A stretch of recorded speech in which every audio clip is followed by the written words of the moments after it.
nisy tery na nisy tsindry na azo azy ka tsy nahafahany ny antsoroka n'ilay raharaha dia ny fandraisana ny toeran'ny lehibe ny fitondram-panjakana eto amin'ny firenena rehefa milatsaka filoham-pirenena amin'ny fifidianana ny filoham-pirenasa dia no zay mpanambarana ary narahana taratasy nataony filohan'ny sena zay dia anisany resaka ny fanaovana ihany koa zay teo anivon'ny ACC androany satria zay zany dia tranga vaovao naseho vaovao na le antsondro zareo manam-pahaizana amin'ny teny frantsay hoe feno vao reo teboka anakiroleo any tena hitako hoe ngeza be tao anatin'ny fampiresahany ary nisy teboka anakiroa ihany koa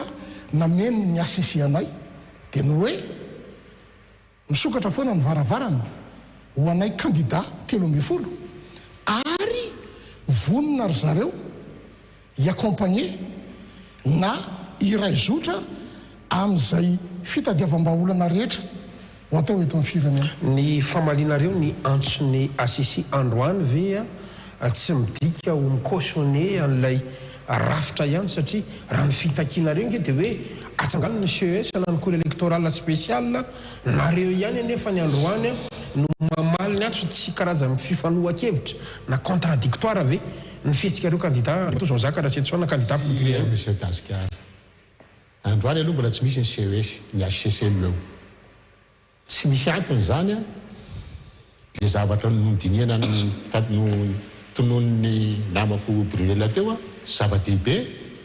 mbola ny ACC alohany eo afaka manapa-kevitra zay ny antony nandehananay tany fa zay kory tsy micautionné an'le ACC mitanilany amin'le candidat anankiray fa tsy mijery an'le candidat rombo efolo hafa tsy miteny zany hoe micautionné azy zay fa raha manampy kely ny tenin'ny député Brunella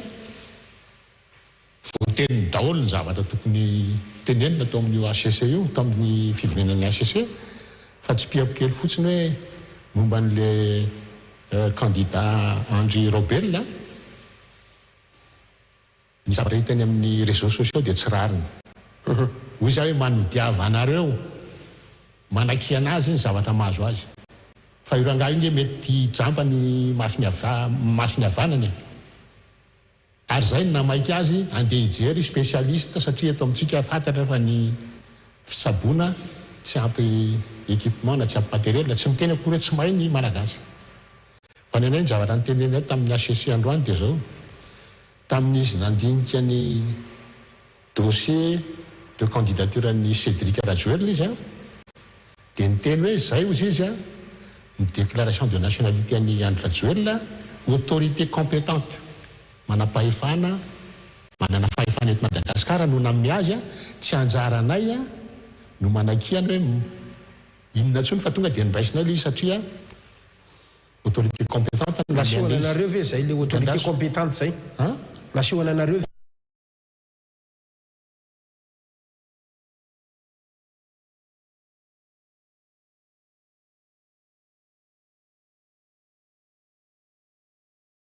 professeur eto Madagasikara no nanome koa taratasy miteny hoe manana interruption temporaire de travail izy na ITT mandritry ny 30 andro tsy tokony koa zany ny ACC mbola nytany tena hoe diso ty mahay velaranga jerevana koa ny diplômany tsy tokony anaotry zay koa izy fa autorité médicale compétente nanome ITT dia tokony raisiny amin'izay le fangatany Andry Robel dia manaraka andalam-pandeha izy empêché tsy afaka manao propagandy ohatry ny rehetra ny faninana ray dia tokony miempotra ny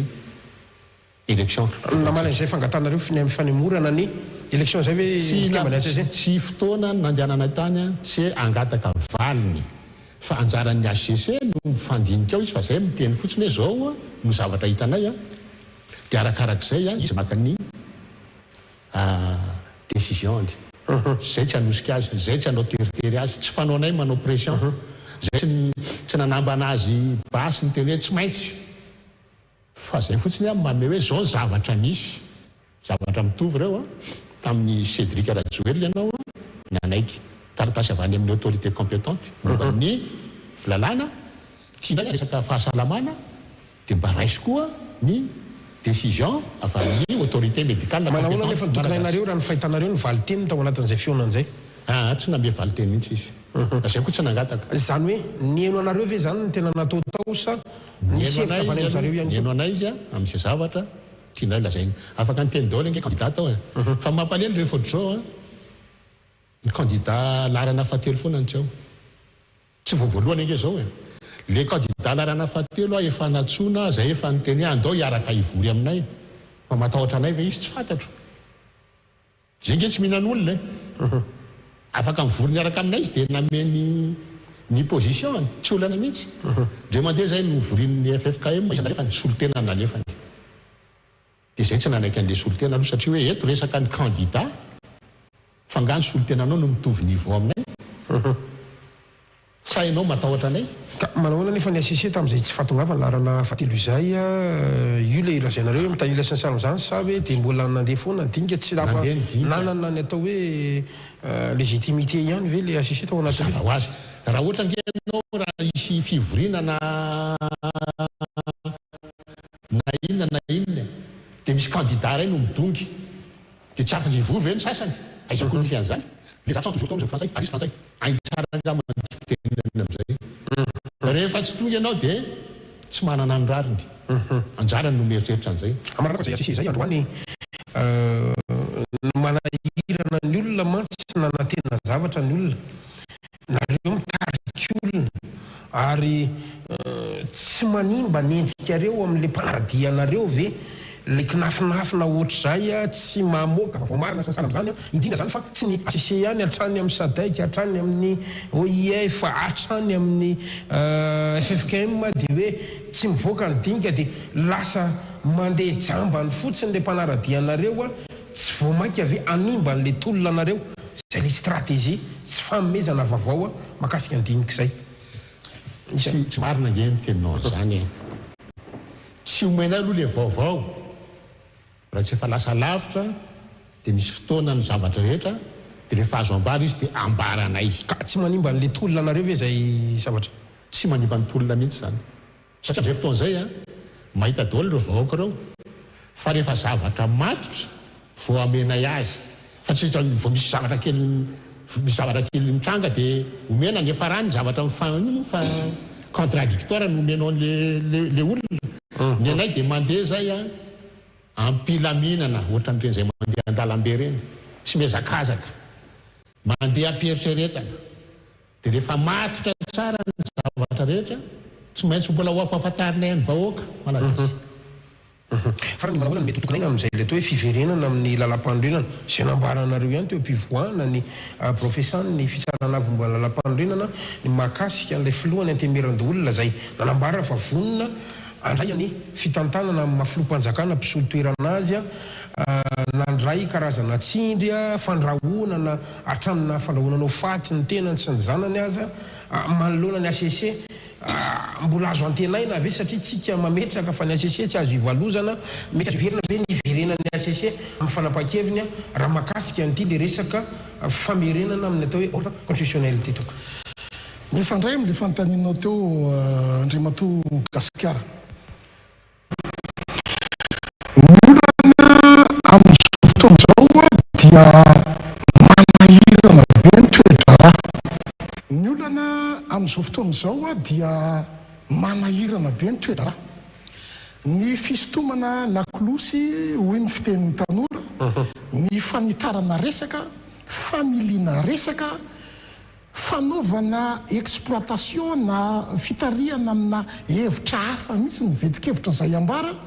dia manahirana be itsika amin'izao fotoana zao zany tena ao anatina toe-javatra tena hoe sarotra sy manahirana ka mila fitandremana faran'izay mafy amin'ny fihetsika tao sy ny zavatra ambara ary everiko fa mieritreritra an'izany ihany koa ny ACC ka nahatonga andro zareo nametoky anay androany araky ny nambarany tare aloha ihany hoe ny varavaranay dia tsy mikatina mihitsy ho anareo a kandidat 12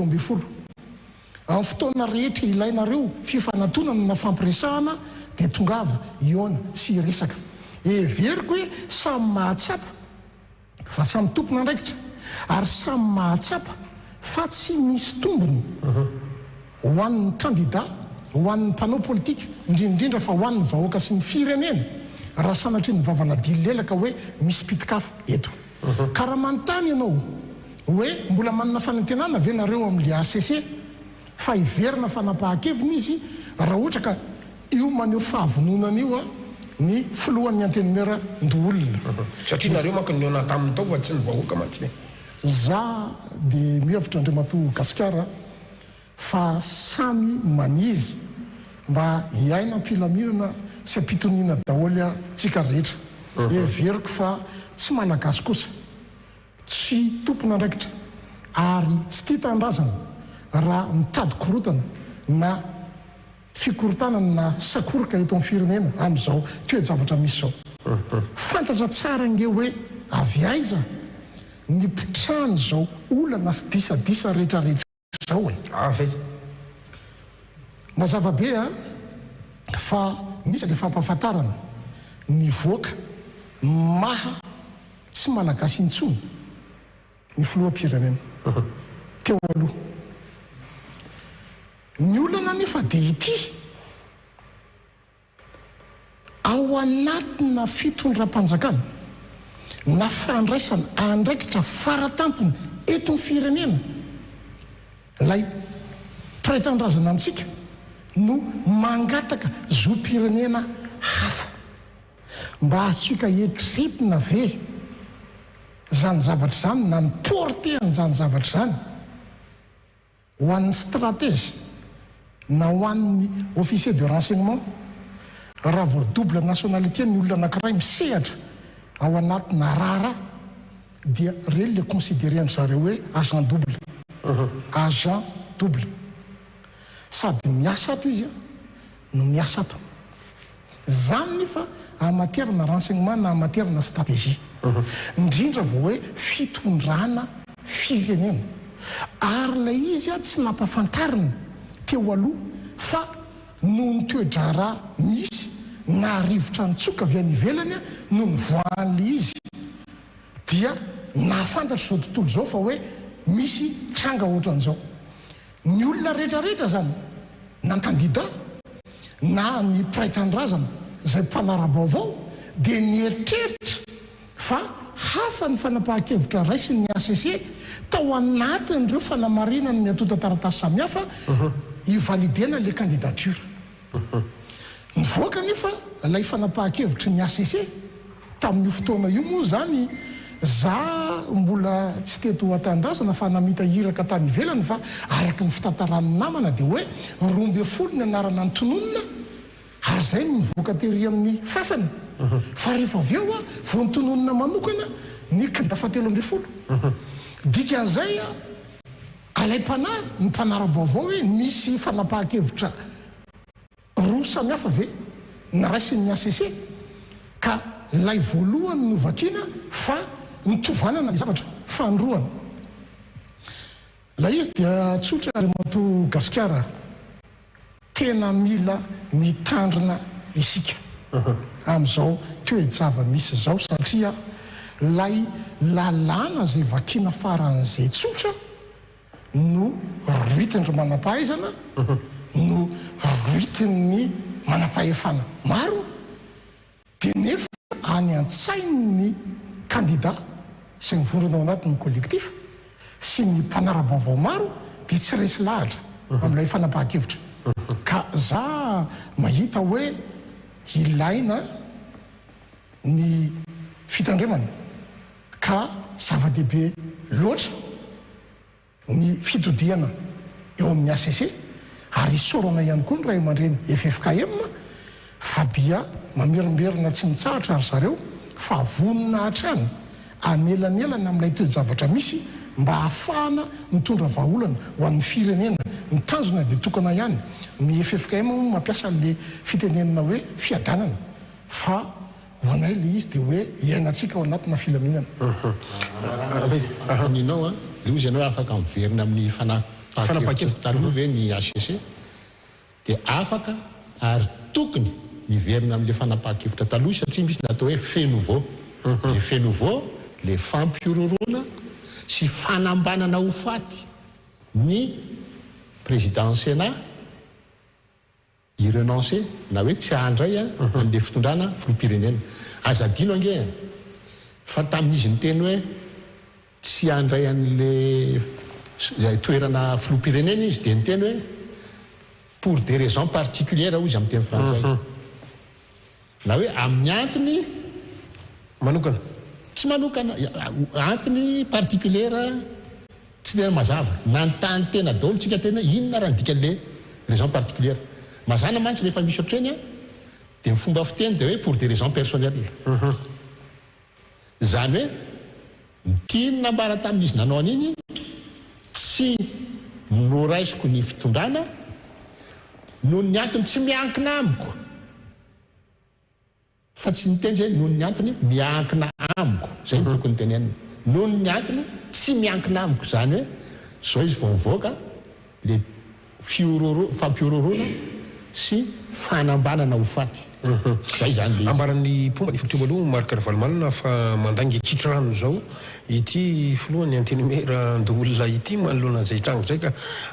tsy ho sahirana ihany vena sisi manoloana zay trango zay matsy satria izy ihany no nanao fanambarana asa raha tadidinareo manodididiny amin'ny sivora alina mahery tany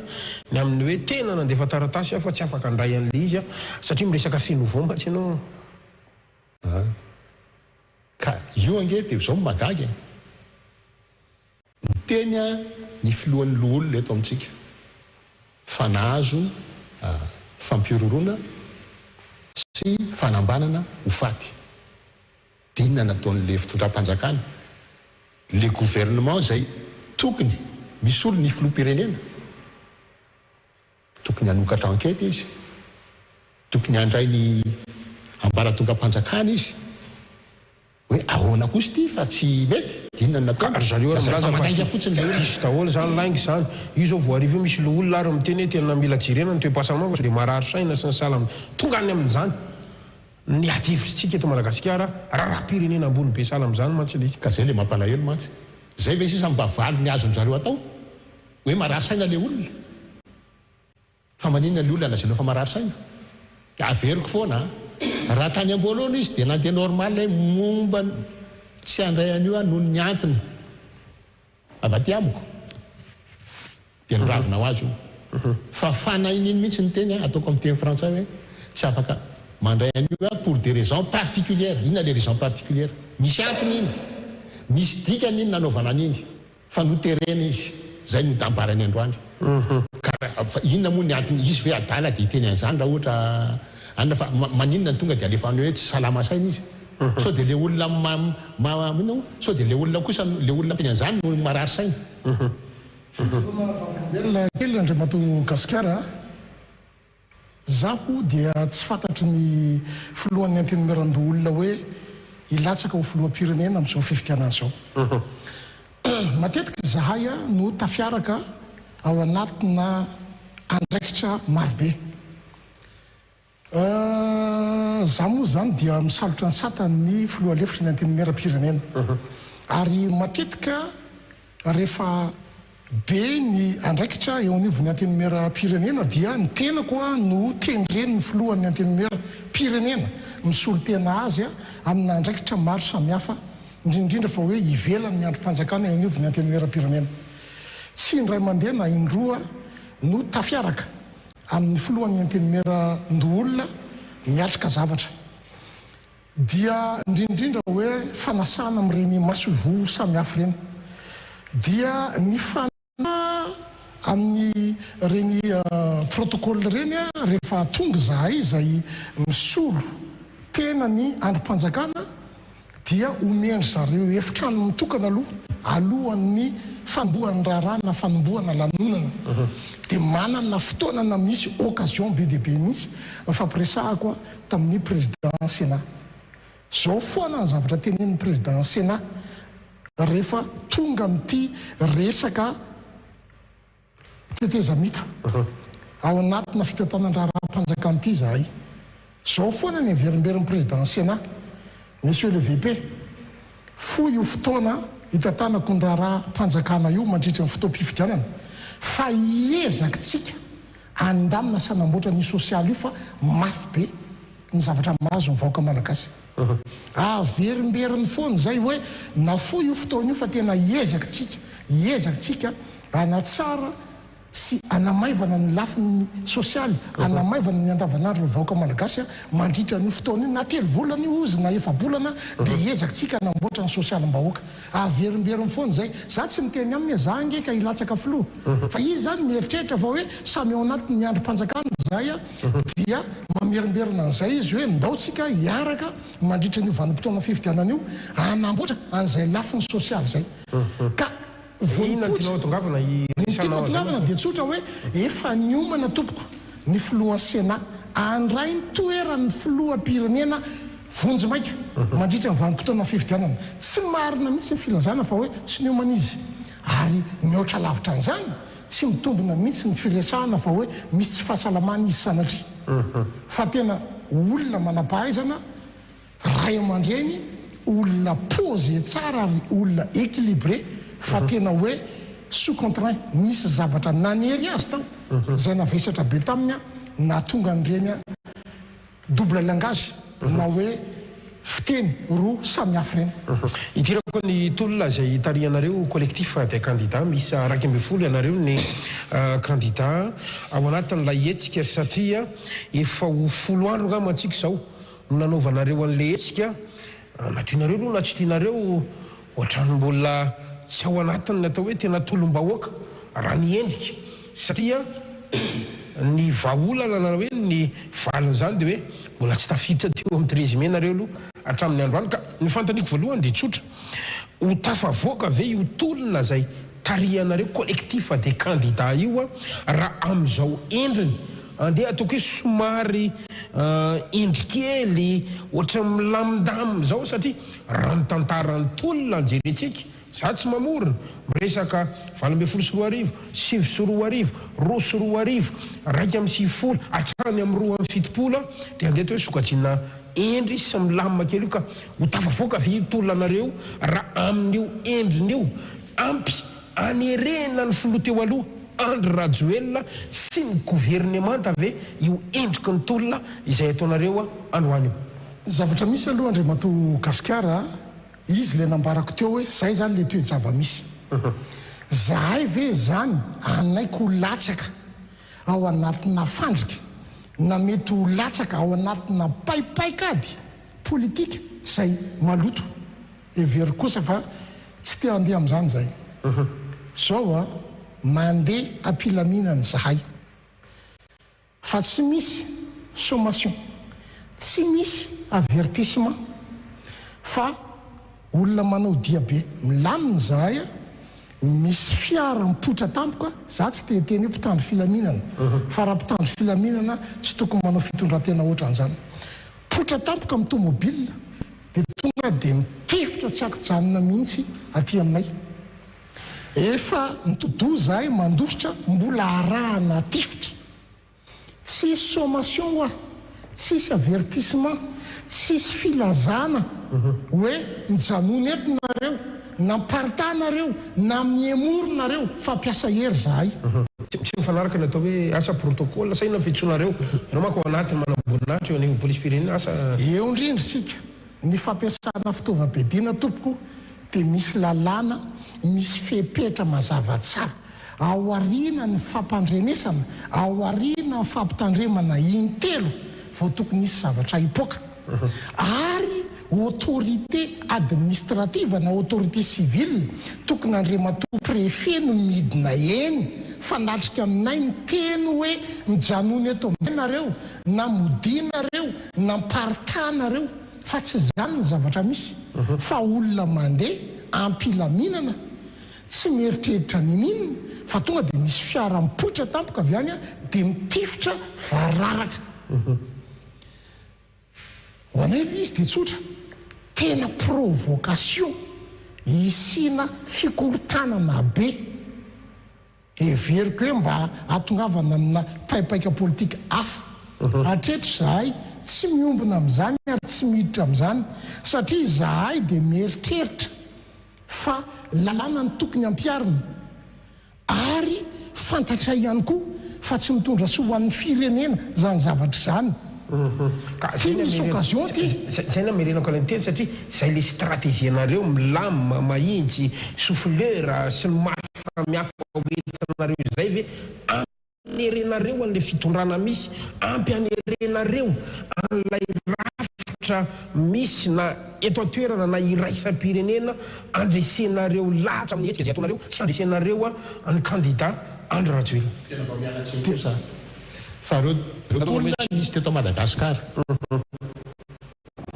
nisy an'ireny hetsika reny nisy gasy maty foana zay tsy tahita amin'izay ary reo tolona tonononareo Cédric Rajoelina tao ambadika foana ary reo tolona tenenareo tsy nitarika tolona mihitsy io Cédric Rajoelina io fa teny Ambohitsiroatra ohatra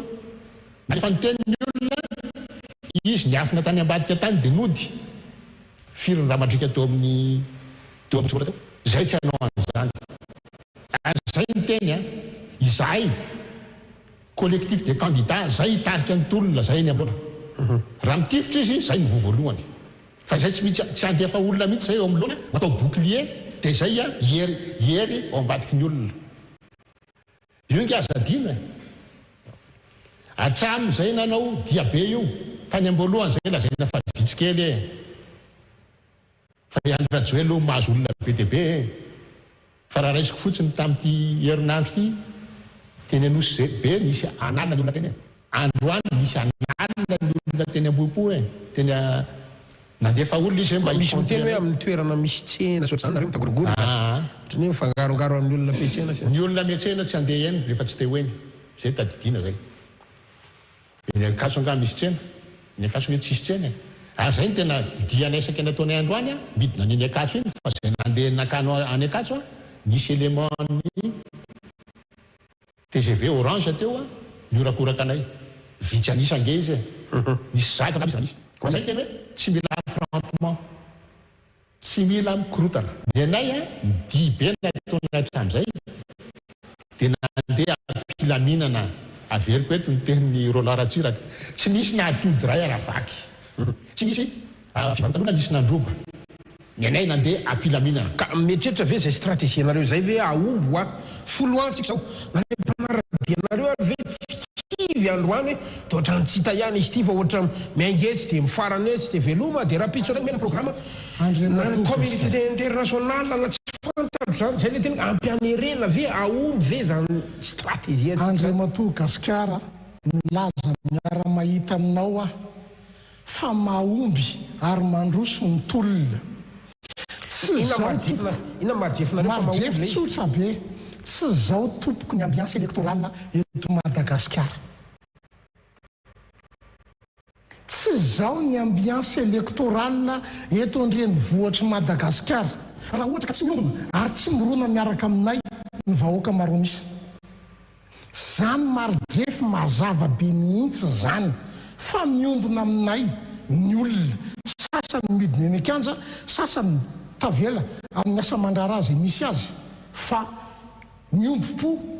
ary miaradia aminay ao anatin'le tolona satria hita amin'ny ambiance électorale hoe tsy misy olona mirona raha tamin'ny 2018 eny tamina vanim-potoana hafa ao anatina vanim-potoana teneniny senisy ny fitondrana anaovana campagne électorale zany eny somebiseby daholo ny ray tanàna ary eninao ny feo avisy havanany fa amin'izao fotoana zao ane na mikiriny sasany tena fampelezan-kevitra eninao mihitsy tsy mandeha ary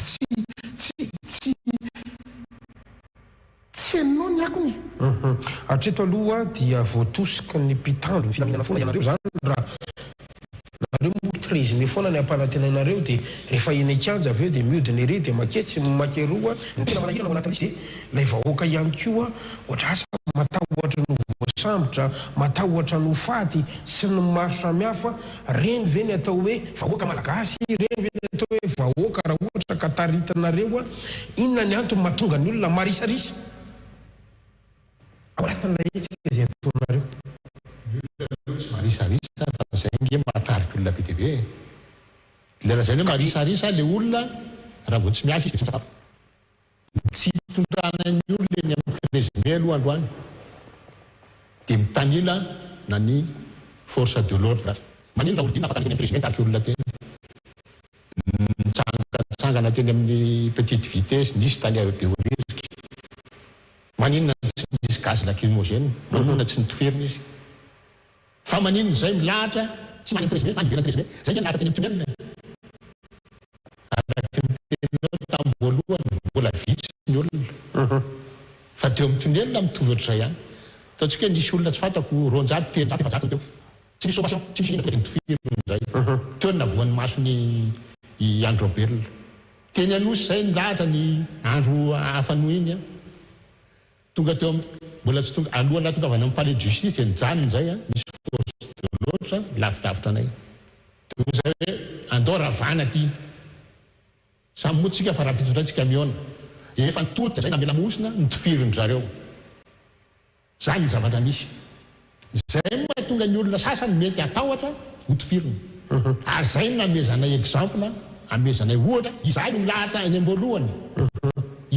tenenana ny olona zay sa fa tongavako nareo matevy daranana misahiko anareo fa tsy ho anay fotsiny io fa ho antsika rehetrarehetra ho an'ny taranakitsika fa raha mbola isedvik rajoel mbola mipetraka eo mbola mipotika n'izao nareo tadio zay fampanantenana pokaty foana nomena nareo zao izy mba miteny any amin'ny rehefa miteny manao ny propagande io dia hoe azo famonjena vonjy maika hony any vehivavy manantena fa maninona tsy natahotra amin'izay maninona tsy teninao ny gouvernement tsay io hoe mba omeo fanampiana vonjy maika ny vehivavy manantena rehetra eto Madagasikara tonga dia adasinao atao zao nge io fa fampanantenana pokaty indray zay tsy vitany akory resaka force ianao fantatritsika ny atao hoe anjara toeran'ny forces armées folanda tamin'ny tara ny etsika sy ny tolona teto Madagasikara zay nametrako le fantenina foana tena tolona velo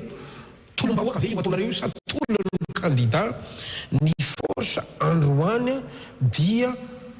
mbola manao an'izay ambaranao fa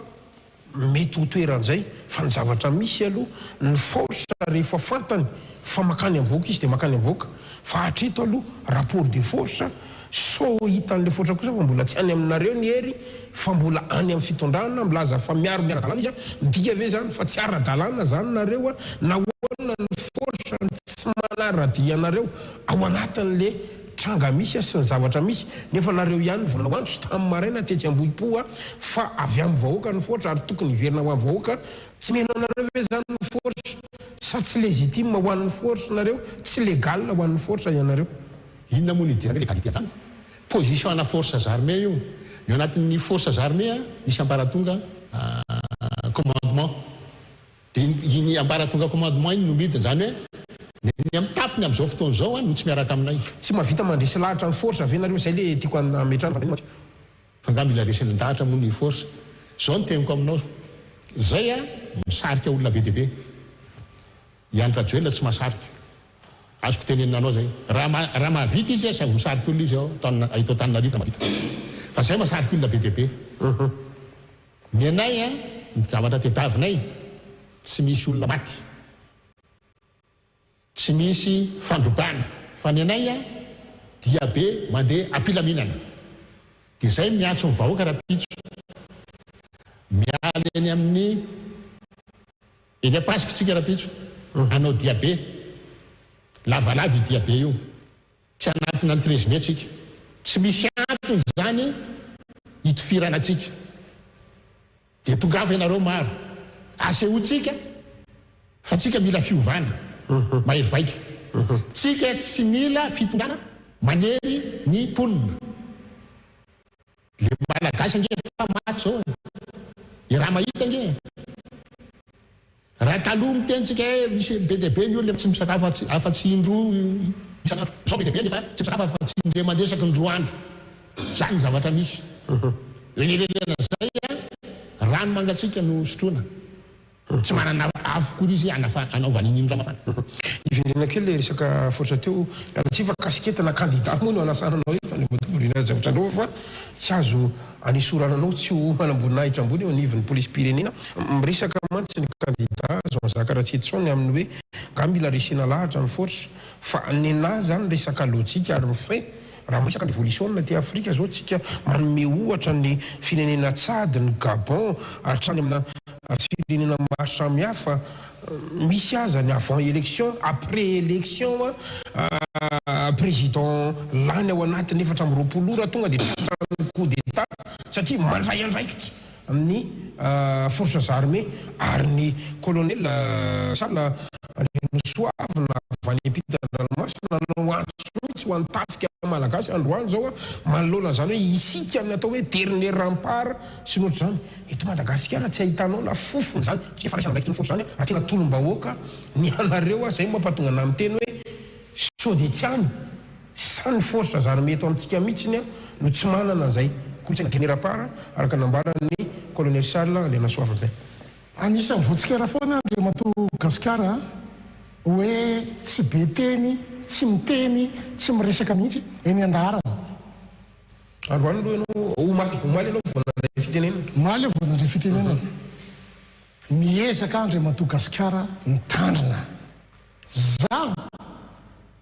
ary zay ny zavatra iombona aminay 1.10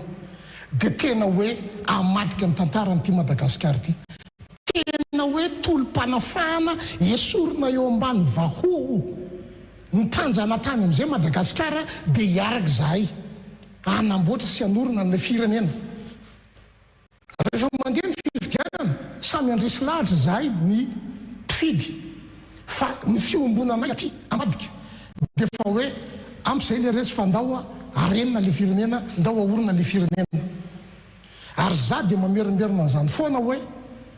rehefa tena anafaka amin'ny Madagasikara dia mila afaka.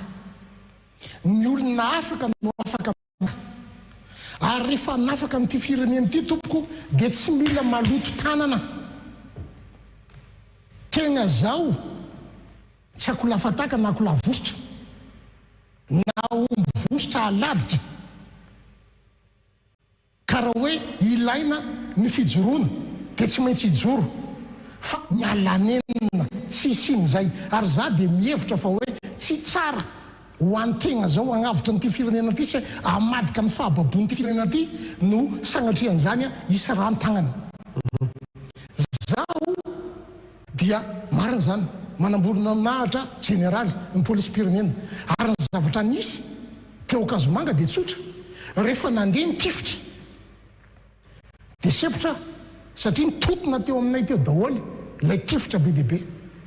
fa nisy vondrona olona manao fanamina za tsy te-teny mpitandro filaminana ao satria raha olona mitandro filaminana zany tsy manana fisainana na fitondran-tena ohatran'izany. Nisy vondron'olona manao fanamina saika anatina ana fa nisy vondrona polisy nanatona hoe touche pas anao général dia niteny fotsiny ao oaka zalahy dia taritiny zareo any tsofoka tany amin'ny lalamby. Tika ve zany fa efa misy fifandilatsotra sady eo amin'ny samy kôry zany eto amintsika satria eo tafika eo ny zandary eo ny polisy pirenena ary matetika voatonona foana ny zandary tato ato miteny zandary dia tsaroko fandarantsika sy anao ny amin'ny resaka fanafoanana ny zandary fa misy antony ve hoe mahoana ny zandary ny tena mandray ny atao hoe première ligne sa ohatr'izay mihitsy ny fomba fiasa anatina opération mixte sahala amin'ireny tompoko. Feheziko fotsiny ilay tiako ambara monsieur Gasikara. Mbola voazanaka tsika manakity ny androany. Mbola tsy afakytsika. Tsy mbola misy fahaleovan-teny zany eto. Tsy mbola misy fahafahana zany eto. Ny any ivelany ary agegen'olo indao agnarabe arovana mpitandro filaminana. Afokana indao agnarabe arovan'olo arova mpitandro filaminana. Hitantsika amin'ny télé ngamba zany hoe déprédé olo magnano fomba tsy mendrika tsy araky ny natiora milatra eny amin'ny arabe miboridana arovana. Ny antsika eto fa ny okevitra milaza hoe arao ny ara-dalàna arao lalam-panorenana zay ny tifirina tsy ifampilaza zany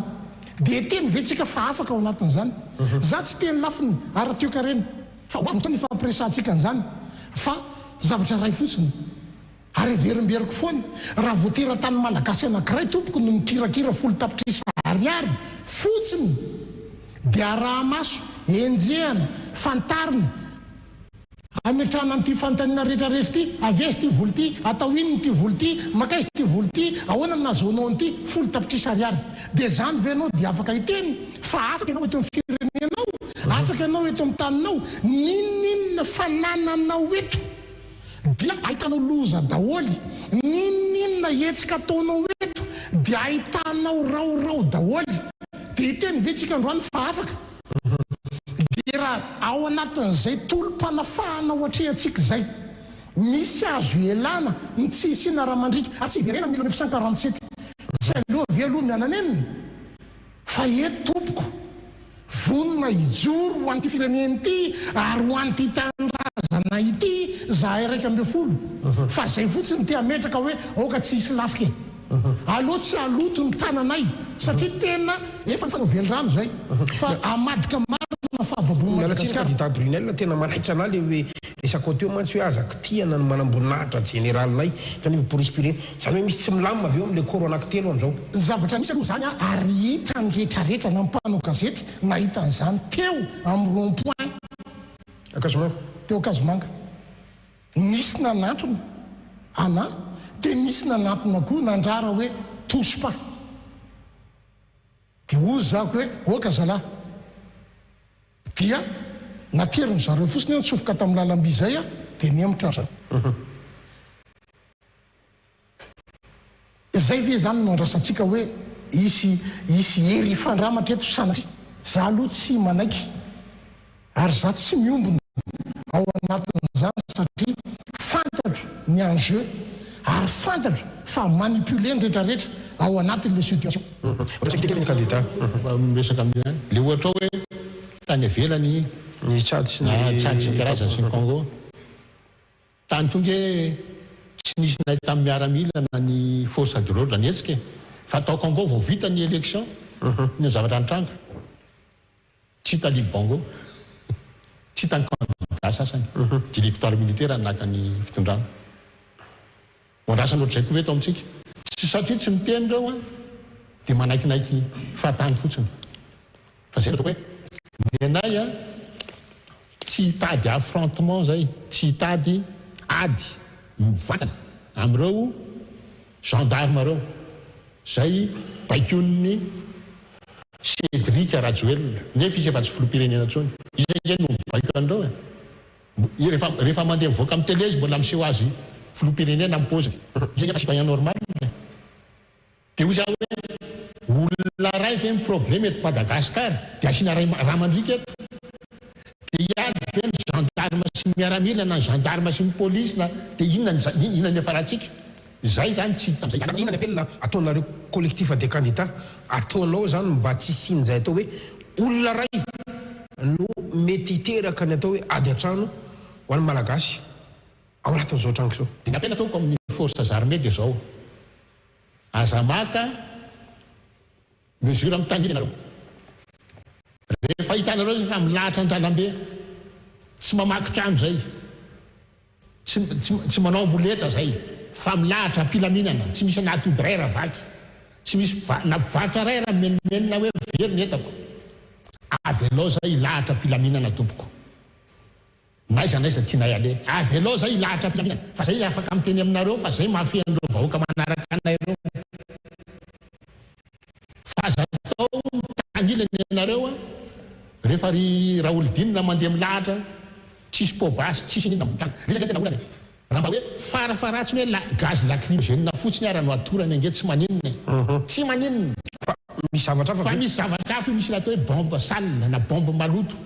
io bomba io a grenade io atray grenade rehefa mipoka io dia feno fantsika miparitaka azetraka ny maratra mafy ary io resaka bomba maloto io grenade maloto io a navoan'le ramatoa hospitalisé novangina collectif teny abe felatanana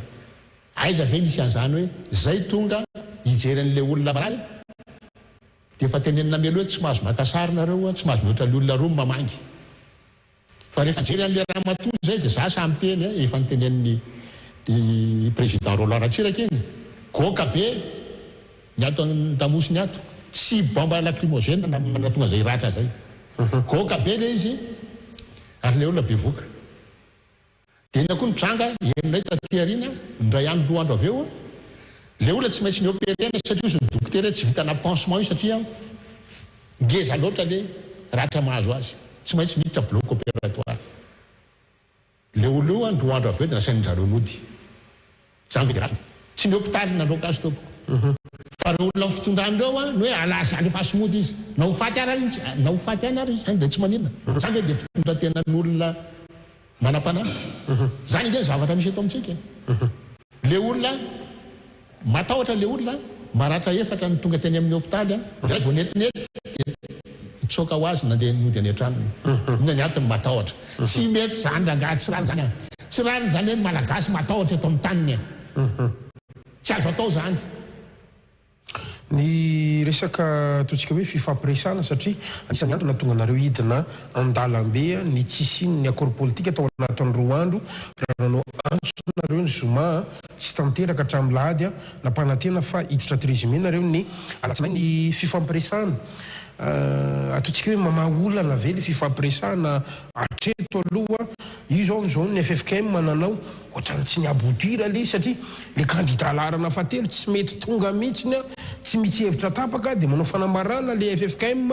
dia tsy hitanao zay andraisana azy satria misababaka eo dia samy miantsoantsy eo nisy fotoana ary hatramin'ny hetsika sy ny fihetsika mety hanakatsakana fifampiresana tokony ho ajanona samy nanoho ihany mahazo renseignement mpanao gazety hoe nareo nangataka hoe ajanono ny fampielezan-kevitra dia ajanonay ny hetsika zao samy mandeha samy manao zay ataony zany tsy mifampieny mihitsy ny resaka mona sy ny marenina ka ametrako le fanontaniana hoe tena ho tonga any amin'ny atao hoe fifanarana ve tsika raha zao resaka mona sy ny marenina zao toka zao aloha Andriamatoa Gasikara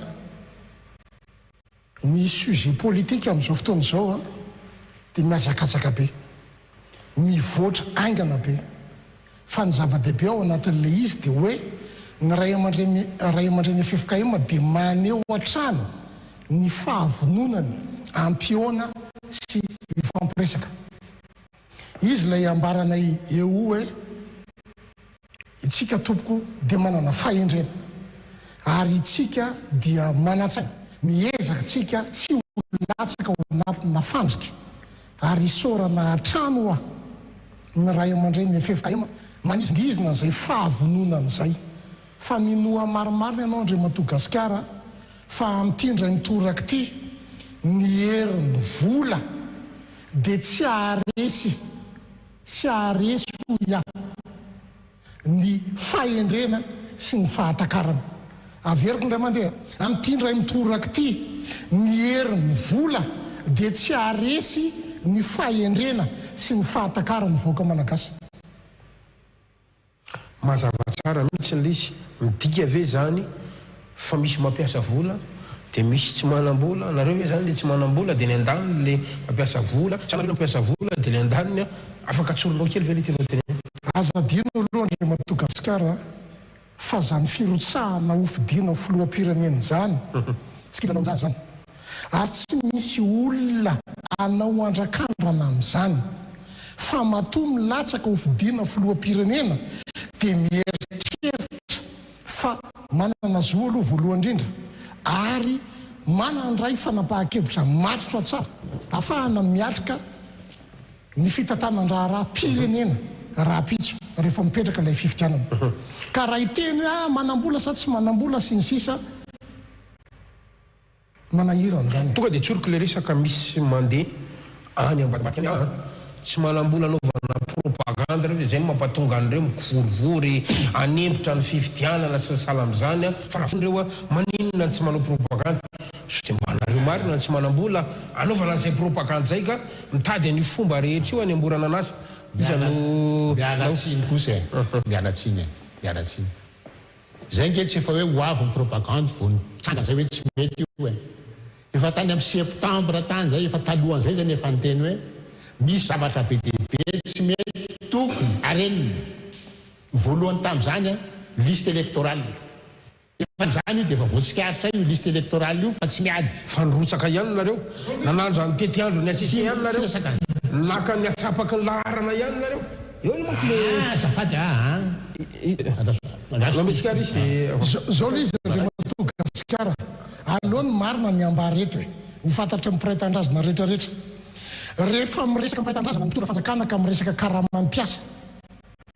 telo alina sy roa hetsy ny teneniny karama farany ambony eto amin'ity fireneny ity ohatrininy rotatrisa azy iza zany a no manam-bola eto dia avy aiza le vola za nanolotra tolo-dalàna amerana ny vola ampiasaina amin'ny fividianana rehetra zay tokony isy eto amin'ny firenena fa mandraky ty ny androany tsy nahazo opposition mora be ny fanaovana politika eto Madagasikara raha ohatra ka mbola vonona ho ampiasainy ny mpanjanaka enao zay manao politika mbola androso amin'izany ve tsika mbola ifanaraka amin'izany foana ve tsika ka ny tanindrazana ny andeha atao takalo na famatsim-bola anaovana politika eto amin'ny firenena averiko indray mandeha tena aloha fantatra ny piraitan-drazana mihitsy ninona activité ataonao eto azo afatra sy azo refesina ny fidiram-bolanao fantatra ny marakarama eto amin'ny firenena eo manomboka amin'notrinina ka hatramin'notrinina dia fa maninona ny olona anankiray manana miliara be dia be anaovana politika avy aiza vola io tao anatin'ny vanim-potoana lava 10 taona antsika teto tsy nisy kody minier zany mampanambola aingana indrindra sy mampanakarena aingana indrindra fitrandrahana ary antibony tany 10 taona tsy nisy kody minier dia mbola tsy eritreritra ihany vitsika hoe hoentina izy ty firenena ty za manokana ny resahana firenena matanjaka be anakivitra ary nahafantarako zavatra be dia be fa tena ozy aho hoe atrehako amin'ny opela-tanana sy ny fifanampiany ny piraitan-drazana ity fifidianana ity fa raha zany ka izany ny azahoana financement aladitra tanindrazana tsy amidy vola ary tanindrazana tsy atakaly vola ampy zay ny raha zanay tompoko 5 génération zay miady ho an'ity fireneny ity fa resy foana treto toroko zao dia mbolo resy ve zany dia mbolo resy ve zany le firenena dia andray vola ve sanatria avy ambadika agny dia takaly mignine etiny fa miopampana ary amato sasy angeja tsy ananako fiadanam-po zay ny anaovako antsoavo ho avy ny fividianana magniry aho mba ho resy ny fahendrena sy ny fahatakarana amin'izay ny herin'ny vola eto amin'ity firenena ity satria lalovina loatra atsika andrakany zay lalovina loatra tsika zay ela be zay mazava tsara inao verenako le hoe tsy manapropaganda nareo dia hoe manino zay mbola milatsaka ihany zao ny teneniko zany efa tany amin'ny volana fenohan'ny taona 3 zany nisy fionana atao amin'ny CENI dia nisy ny OIF atao dia manao audit reny tany dia efa nyteny misy eo amin'ny 5 millions ny olona 5 tapitrisa malagasy tafito anatin'ny liste électorale tsy afaka anao tsika élection raha ohatra 5 tapitrisa ny olona tsy tafito anatin'ny liste électorale dia nyteny teo mason'ny communauté internationale nareo lany 45 milliards ny zavatra hita na ny olona nanaovanareo recensement tsy tafitro anaty liste mandainga ho ahy nareo CENI miteny hoe inona moa izy teo déclaratif ny fisoratana amin'ny liste électorale mandainga nareo fa raha vao miteny fosiny ianareo hoe nanao refonte totale recensement total dikan'izay système inscription automatique mandeha ny recenseur mandeha mijery ny olona tsirairay raisy ny anarana automatiquement ny olona eny tsy maintsy anaty liste électorale nefa tsy zay no mitranga dia zao ny teneniko tao amin'ny CENI eo nareo lany 45 milliards fa za meo latsak'izay aho a mbola misy fotoana zao anamboarana an'io le liste électorale leo meo vola aho a ahafahako misy moyen meo ray volana 2 volana maximum ka raha tsy vitako manao liste électorale tsara noho ny anareo manakaiky ny tokony izy kadrao aho zay ny teneniko tao fa izy tsy raha iny ny teninao ny azy any nataony dikan'izay misy 5 millions ny olona tsy liste électorale mona nge manao zay kady zay teo amin'ny 10 millions 400 000 teo ny mpifidy tamin'ny 2018 11 millions izy androany fa rehefa sorinao ny 3 millions jugement supplétif raisiko 3 millions satria zay ny chiffre azoko 8 millions zany no nataon'zareo refond total nefa tary 10 millions 400 000 eo amin'ny 2 millions 400 000 zany ny olona tsy very niala tamin'ny 2018 nakaty isenimo manaiky fa misy 1 million 954 000 ozy ny tao amin'ny ralina 2018 tsy tafiditra amin'ny 2023 tsony zany ve di azo ekena olona 2 millions eo amin'ny 2 millions tsy tafiditra fa mbola napiko hoe fanakay za zany ny ankizy 4 taona 5 taona 9 taona 7 taona tamin'ny 2018 zay tonga taony amin'ny 2023 reo ankizy reo misy amin'ny 4 millions 5 millions manina tsy tafiditra zany hoe ny tena marina zany liste électorale tsika tokony raha marina le 10 millions tamin'ny 2018 tokony eo amin'ny 15 millions eo ny ao anaty liste électorale dia zay dia mampitandrina ny olona rehetrarehetra mikirakirany liste électorale io mampitandrina ny chef fokotany mampitandrina ny mera ny chef district ny olom-bofity sy ny olom-boteny rehetrarehetra mampitandrina koa ny mpiasany seny zay mikirakira rehetrarehetra ny liste électorale fa anatin'ny lalàna 2018 teboka ohatraohatra valo 008 misy ny article 216 miteny hoe voasazy hatranomaizina 2 taona ka hatramin'ny 5 taona ary na amende 400 000 ariary hatramin'ny 4 millions ariary ny olona zay manao fananina na mandika lalàna tsy manara-dalàna dia manoratra anarana ao anaty liste électorale fictif zay na nandasaka anaran'olona tsy liste électorale dia miteny aminareo raha anao an'izany ianareo sy olona mibaiko anareo angatao taratasy zay fisoniaviny aloha dia rehefa tonga ny andro nitsarana anareo dia misy nareo ty mibaiko tsy maintsy narako fa raha vao tsy misy an'izay nareo dia miteny aminareo fa tranomaizina ambatra-pahafaty farafa kely no azonao satria zao zavatra mitranga rehefa misy olona ray mangalatra re mandeha tsy tratra izy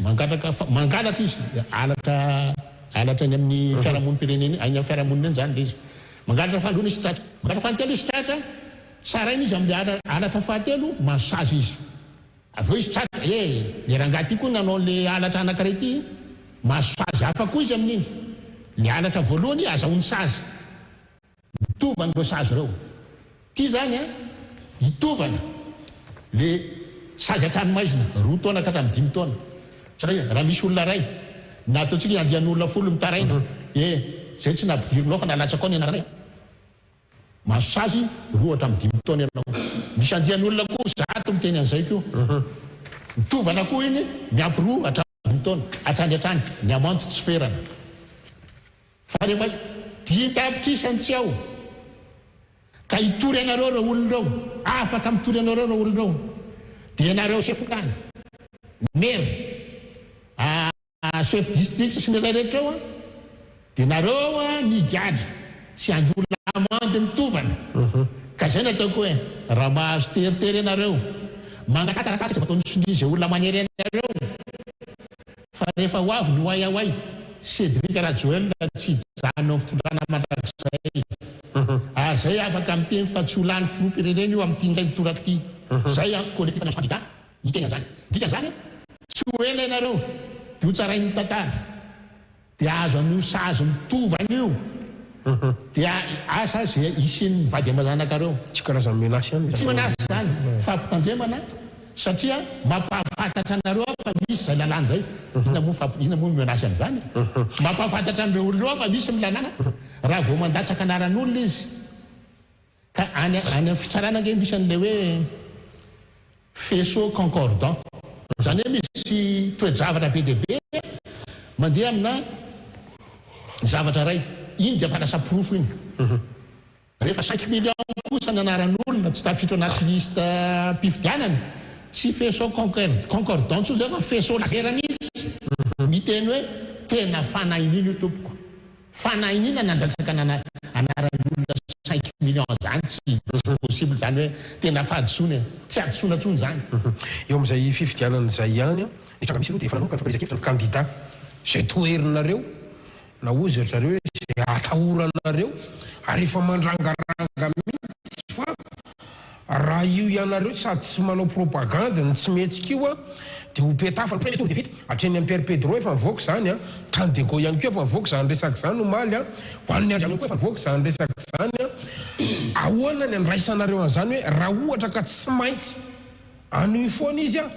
ary ho ataony ny élection tsy maintsy atao ny fifidianana amin'ny fasivy ny volana novembre ho avy zao zany hoe nareo manao fisiketsehana miazy ihany koa tsy mandeha ihany ny ataontsika hoe processus électoral dia ahoana nataonareo toboka Andriamato Gasikara ny vanim-potoana fampelezan-kevitra dia vanim-potoana anankiray fotsiny apetraky lalàna mba hizarana hevitra araky ny tokony ho izy fa za mieritreritra fa ny malagasy tao anatin'izay 5 taona zay dia nandinika ny fiainam-pirenena nandinika ny zavatra nitranga sy ny zavatra nisy teto amin'ity tanindrazana iombonana ty tsy fihetsiketsehana na fampisehoana ao anatina vanim-potoana foy ohatran'izao no ampiova fironana na ampiova fijery na ampiova fahatakarana za dia mamerimberina foana ho ary za dia resy lahatra amin'ny fahatsapahako hoe efa mahatakajavatra ny mpiray-tandrazana amintsika fa raha ohatra ka mifanohatra amin'ny zavatra eritreretiko ny zavatra hitranga raha mandeha ny fividianana dia tena hoy aho hoe marina le nambarany amiral Ratsiraka hoe mora manadiny ny malagasy raha zay zavatra maresy lahatra zao ny tsy mivoaka eo dia tena marina ny tenen'ny Filoha Didier Ratsiraka hoe mora manadiny ny malagasy ohatra tena manadino ary ny malagasy andeha ho ale fifidianana andeha ary ataontsika tena olona ny ara-dalàna mihitsy sady légitime légal le candidat ary mbola namafy ny atsise fa io ny lany na dia tsy nanao ary retsy candidat raiky amby folo rety dia ahoana ho misy candidat 13 raiky amby folo tsy miparticiper amin'ny l'élection légitime avy l'élection za samy teny aminao fa raha Iany Rajoelina reny candidat de la premier tour tsy misy communauté internationale ireconnaîtra azy zao nge izy efa vokiany ny bureau tetezamity za tsy misy communauté internationale ny reconnaîtra azy fa vita ny 5 taona le tetezamity ary tsy nazy financement avy any ivelany izy son zaka raha tsy etsona teneniko aminao ty ndray mitoraka ty tsy hitovy amin'izay satria zay tsy petrapotsiny io ange izy l'any 2018 nakaty velona tamin'ny vola nalefa ny communauté internationale velona tamin'ny vola nalefa ny communauté internationale dia rehefa tsy misy ny vola tsy voalony karama fonctionnaire janvier nakaty nge isam-bolana mbola fampitady hoe aiza indray nataovana ny karama fonctionnaire knapsa no volany knapsa no alaina lavahana ny volany jirama no alaina dia verinao ve atanan'izany tsony izy tsy tafavoaka izy fa ty nge ny communauté internationale zao nefa miteny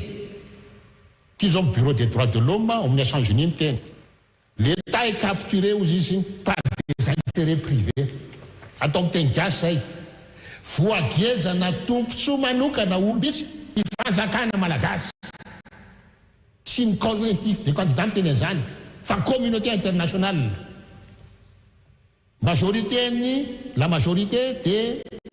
institutions sont manipulées par une faction politique faction ainao tia zany faction zany mba tsy tenenene andianjolahy ny akamaroan'ny institution eto amitsika ino reo institution reo gouvernement ny ACC ny CENI dia manipulena andian'olona andiana politique anankiray zany tsy zay miteny an'izany tsy collectif des candidats fa communauté internationale communauté internationale no miteny an'izany dia teneniny koa fa ny judiciaire na ny resaka lalàna sy ny exécutif ny gouvernement io ao anatin'izany ny force de l'ordre reo izy compromis fitenina azy amin'ny teny frantsay compromis izy dikan'izay tsy manana maizasy tsony tsy manana maizasy tsony tsy manana légitimité intsony zany no fijeriny communauté internationale ny zavatra misy eto Madagasikara androany satria io communiqué nataony ny communauté nationale io dia tamin'ny 10 octobre dia zany ve anao ny teny hoe ilo le vita hoe voafidy ara-dalàna Cédric Rajoelina rahalany eo zay nge mbola veriko eto mahatonga anay manohatra ny filatsahany Cédric Rajoelina tsy izy manana nationalité frantsay aloha fahalohan'izay izy tsy manana nationalité malagasy intsony fa very marina nge ny teniny tsy misy olona ozy afaka manala ny nationalité ako tena marina ny teninao fa ianao ny afaka manala azy dia nataonao le izy taminy ianao nangataka naturalisation frantsay ianao nanao azy dia very ny zom-pirenena malagasy very tsy malagasy tsony ianao fa vazaha dia zay mahatonga ny olona miteny hoe zay tsy mila vazaha eo amin'ny fitondrana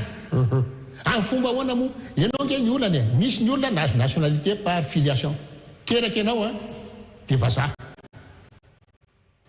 ina dikan'izay ianao raha teraka tonga dia vazaha tsy misy olona ho avy eo amin'ny berceau anao teny hoe manangana ianao tanana dia manaovanao serment fa anompany la France tsisy an'izany fa ny olona kosa efa tonga taona mangataka naturalisation dia manao serment na manao voady hiady ny tombotsoan'ny frantsay amin'ny fomba ahoana zany no ahafahan'ny Cédric Rajoelina hiady milise passe amin'ny frantsay tsy possible satria izy nanao voady ny intérêt frantsay aloha ny tombotsoa frantsay aloha no miprovo zany resaka blabla fotsy zany resaka blabla izy teo nge izy azo surprise be nareo tsy haiko iny juin 2020 sa 2021 resaka izy pasa izy isy surprise be nareo fa hitanareo mandraky tiany androany mbola miandro tsika fa tsy zay fotsiny hoe fampanatana napokati nataony Miami io tadidiko tsara tany amin'ny fampelezakevitra 2018 raha vao tonga fitondrana lasa Miami tamatavy hery taona fotsiny izy efa lasy 5 taona mbola tsy nitokanana ihany Miami za tamin'izany moa ny teny tsy Miami ny tediavin'ny olona fa fari-piainan'ny olona mipetraka amin'ny Miami apetraka eto dia ekenay ianao dia za mihitsy niteraka dia anohana anao mifari-piainan'ny olona ny Miami apetraka eto fa tsy ny tanàna ny Miami fa ny tanàna ny Miami no ataonao dia atao inona irasana faty le malagasy fa maty tsy sakafo zay tediavinao iza olona saika atao Paris koa ambosina moa no ambatona zaka saika atao Paris tena makany afa mbola tsy mahita Tour Eiffel tena makany afa tsy mahita Arc de Triomphe dia avery kokoa tsy le Paris tanàna ny ilain'ny malagasy fa le fari-piainan'olona mipetraka amin'ny Paris atao eo dia ekenay ianao fa tsy vitanao zany ianao fampanatana napokady fotsiny ohatry ny firenena kely ohatry ny ka vita Brunel fa eo amin'izay le resaka hoe communauté internationale zany na miresaka tsika hoe Union européenne ny Union africaine ny SADC ny ONU sy ny maro hafa zany ohatry tsy tena ahitana taratra na pression avy amin'izareo sahala amin'ny tamin'ny crise fandimby ny crise misy amin'izao fotoana izao zay ambaranareo fa crise misy amin'izao fotoana izao zay ny lazako hoe midika ve zany fa tsy ao andamosinareo ny fianakaviam-be iraisam-pirenena na hoe tsy maharesy lahatra azy ireo ve ny tolona zay hoentinareo na ny fitakiana zay takianareo androany toka zao ny marina ny ambarako fa ny communauté internationale dia manara-maso kaiky ny fivaran-toedrara eto amin'ny firenena. Ity zavatra ambarako ity anarery fa tsy anay collectif de candidats. Zavatra tsapako tao anatin'ny fifampiresahana samihafa tamin'ny fitetezana izay nataonay dia misy fijery anankiroa. Ny fijery tandrefana dia ohatrany tady anamaivana an'le toedrara, fa ny tatsimo sy tatsinanana dia tena manaiky fa misy fahasahiranana eto ary tena misy krizy. Mifiteriko zany ao anatin'ilay izy dia tena mipetraka mihitsy ilay hoe tsy monopole intsony tsika fa efa tafiditra ao anatina multipolaire, efa tafiditra ao anatina multipole ny fandehan'ny toedrara samihafa eo anivon'izao tontolo izao. Karazana tapitsy hoe zay stratégique ihany zany resanao zany mety hoe resaka intérêt ve io satria miteny anao hoe tandrefana l'occidentaux mandeha resaka révolution Russie Afrique am'izao tonga dia tsoroky le resaka mantsy ao anatin'izy adina intérêt kairana intérêt ve misy eto Madagasikara io mampatonga an'le zay fijerinao zay hafa ny tandrefana hafa ny tatsimo sy ny tatsinana. Tsy adikevitra zany andre Madagasikara. Ny firenena matanjaka herina zao tontolo izao dia mitsiriritra Madagasikara daholy, na ny arena ananany na ny situation géographiqueny izay tena hoe stratégique be satria izy dia tetezana anankiray ngeza be eto amin'ny ranomasimbe Indiana. Ary zay ny ilana mpanao politika tena hoe mahay ary tia tanindrazana mametraka taikady azahoana tombony ao anatin'ny fifandraisana iraisam-pirenena. Fa tsy atao debaka fotsiny le firenena dia tsisy nininona azo, tsisy tombony azo mihitsy ao anatin'ilay raharaha. Fa ny zavatra misy amin'izao fotoana izao dia hoe efa misy hery be dia be afaka mifanandroka.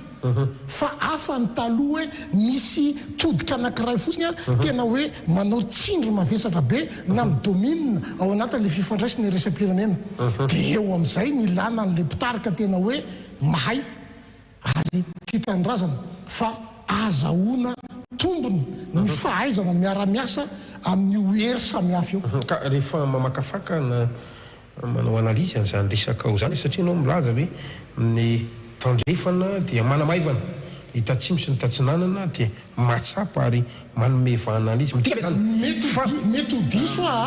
fa analysiko zany ary hypothèseko zarery satria fa tsy anay hoe amainao fa tsy ny collectif dia tany. Midika ve zany fa le candidaturernareo zany mety miaro ny tombotsoa an'ilay tandrefana dia matsiaro fa tsy azo tombotsoa izy raha any aminareo candidat raika amby folo ny force androany sy mety azahoana ny fahefana ka mahatonga azy manamaivana ny tolona sy ny fitakinareo. Azadino aloha fa le candidat mifanohatra aminay ange teratany tandrefana teratany tandrefana izy ary izy le nambara teo fa misy pitsopitsony, misy accessoire, misy obligation mipetraka anio ho an'izany hoe naturalisé. Zay zany mampatonga ny frantsay sy ny firenena frantsay tsy dia miteny sy manao tena karazana interpellation mafy manomboka an'ity raharaha hatramin'ny poids ny zo-pirenena ty. Ao anatin'ny fionanay dia fampiresaka zahay,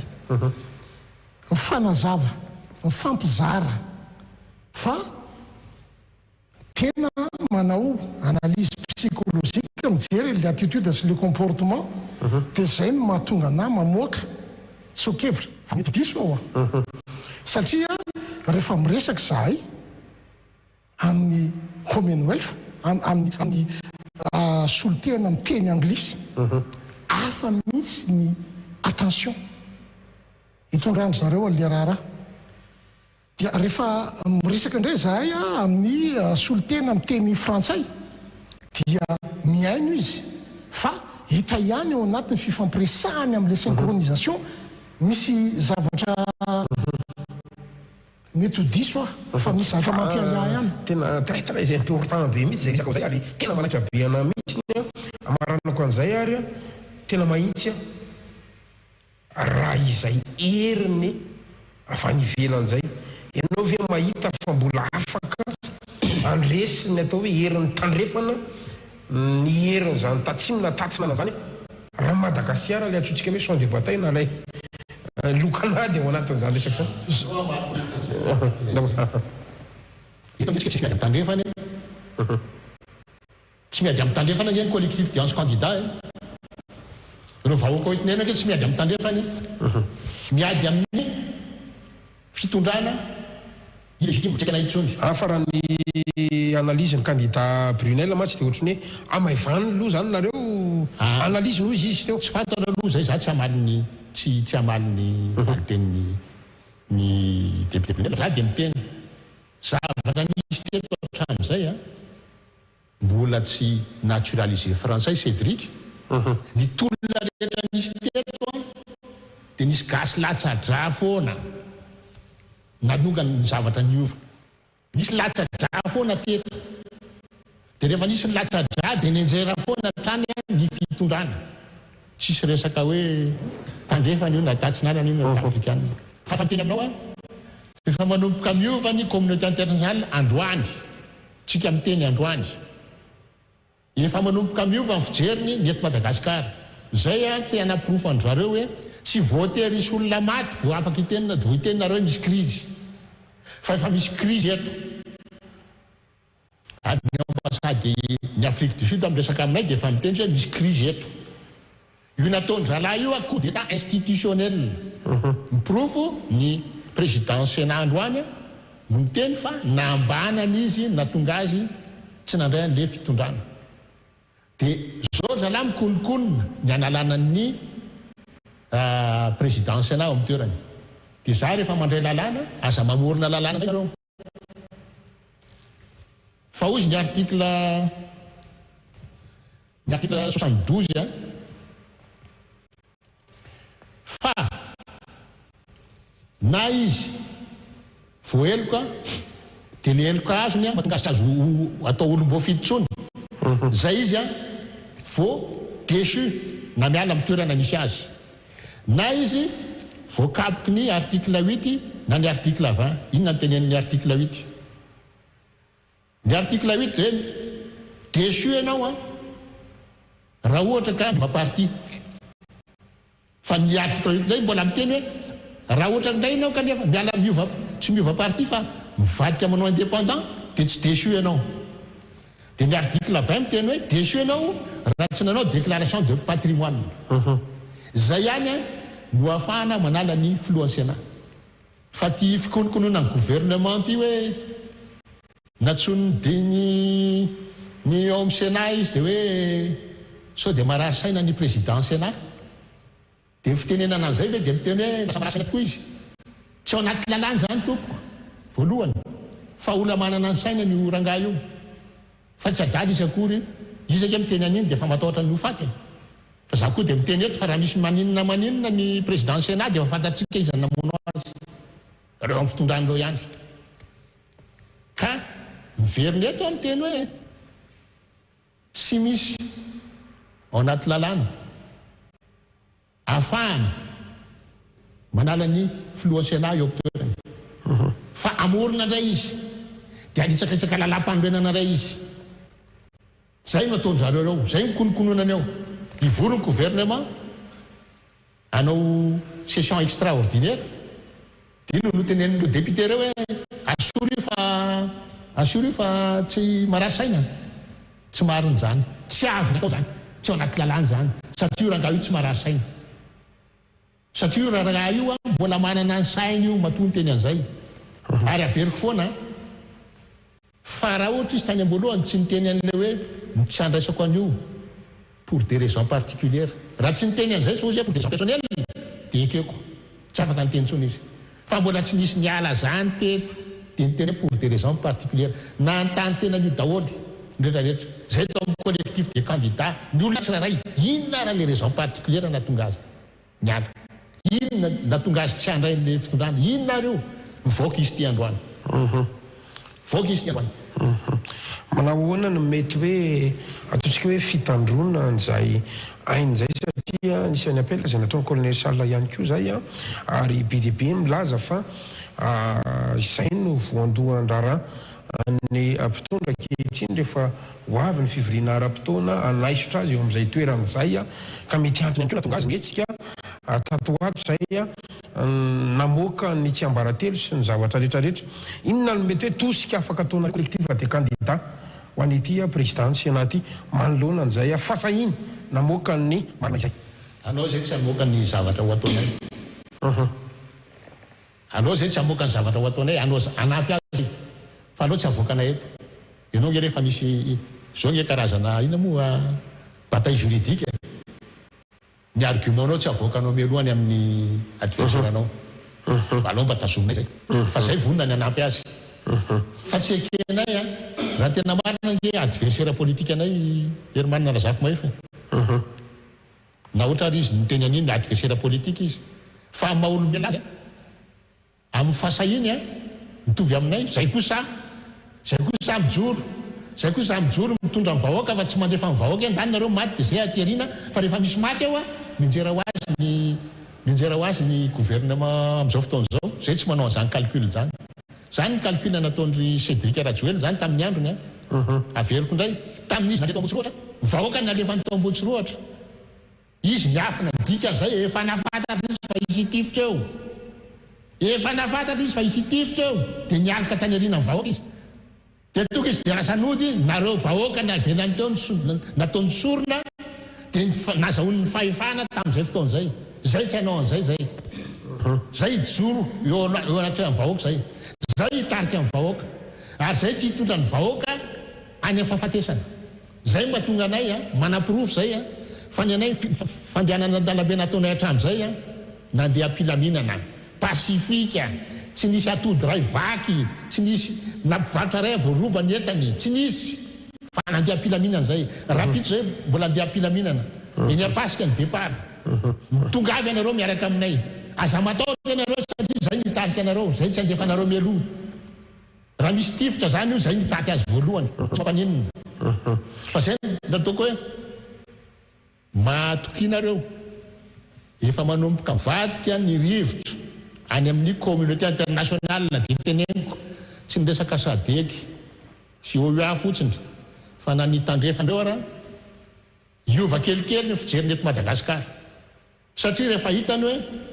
olona candidat raiky ambe folo no tsy mandeha mandray anjara amin'ny fifidianana ao raha zay iny navoakan'ny bureau des droits de l'homme ny Nations Unies vao maly ivadika tsirairay ireo tsy afaka anaiky an'io ary ny SADC sy ny OUA zay resy lahatra mino mihitsy zay faka position mafonjy izy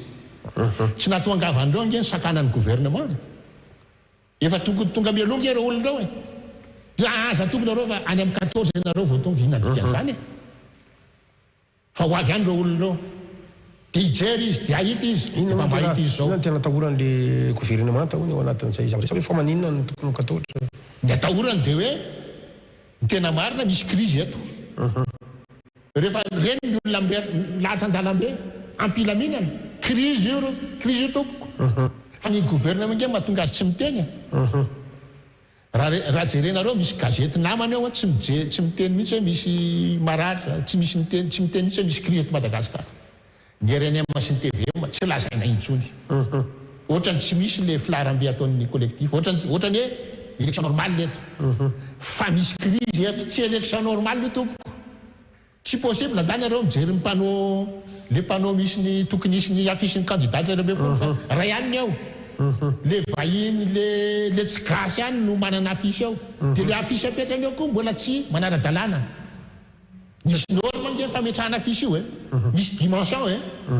ny azy tonga de maka an'le panneau ray manontolo mbola mandeha ndray za tamin'izay ndaka ny nosy be misy panneau publicitaire ngeza be fa misy tsy 4 mètres sur 4 mètres mipetraka ao koa ny azy ny publicité ny propagande interdit mampiasa panneau publicitaire amin'ny élection électorale ny lalàna ave lalàna miteny an'izany fa ny zavatra anankiray fotsiny miresaka masy anao dia nitsaroko hoe candidat ray ihany no mampiasa n'ilay fafana izay anaovana le fampelezan-kevitra nareo raiky ambe folo le candidat ray io resahana io fa misy an'le candidat anankiray ihany koa raha arana farafolomba tsy diso mangataka révélation kely satria toatra ny tazanay niaraka taminareo teny amin'ny ACC ohatry ny tazanay izy tany amin'ny FFKM misy mpanarabovombo laza hoe candidat mpanankirontana domia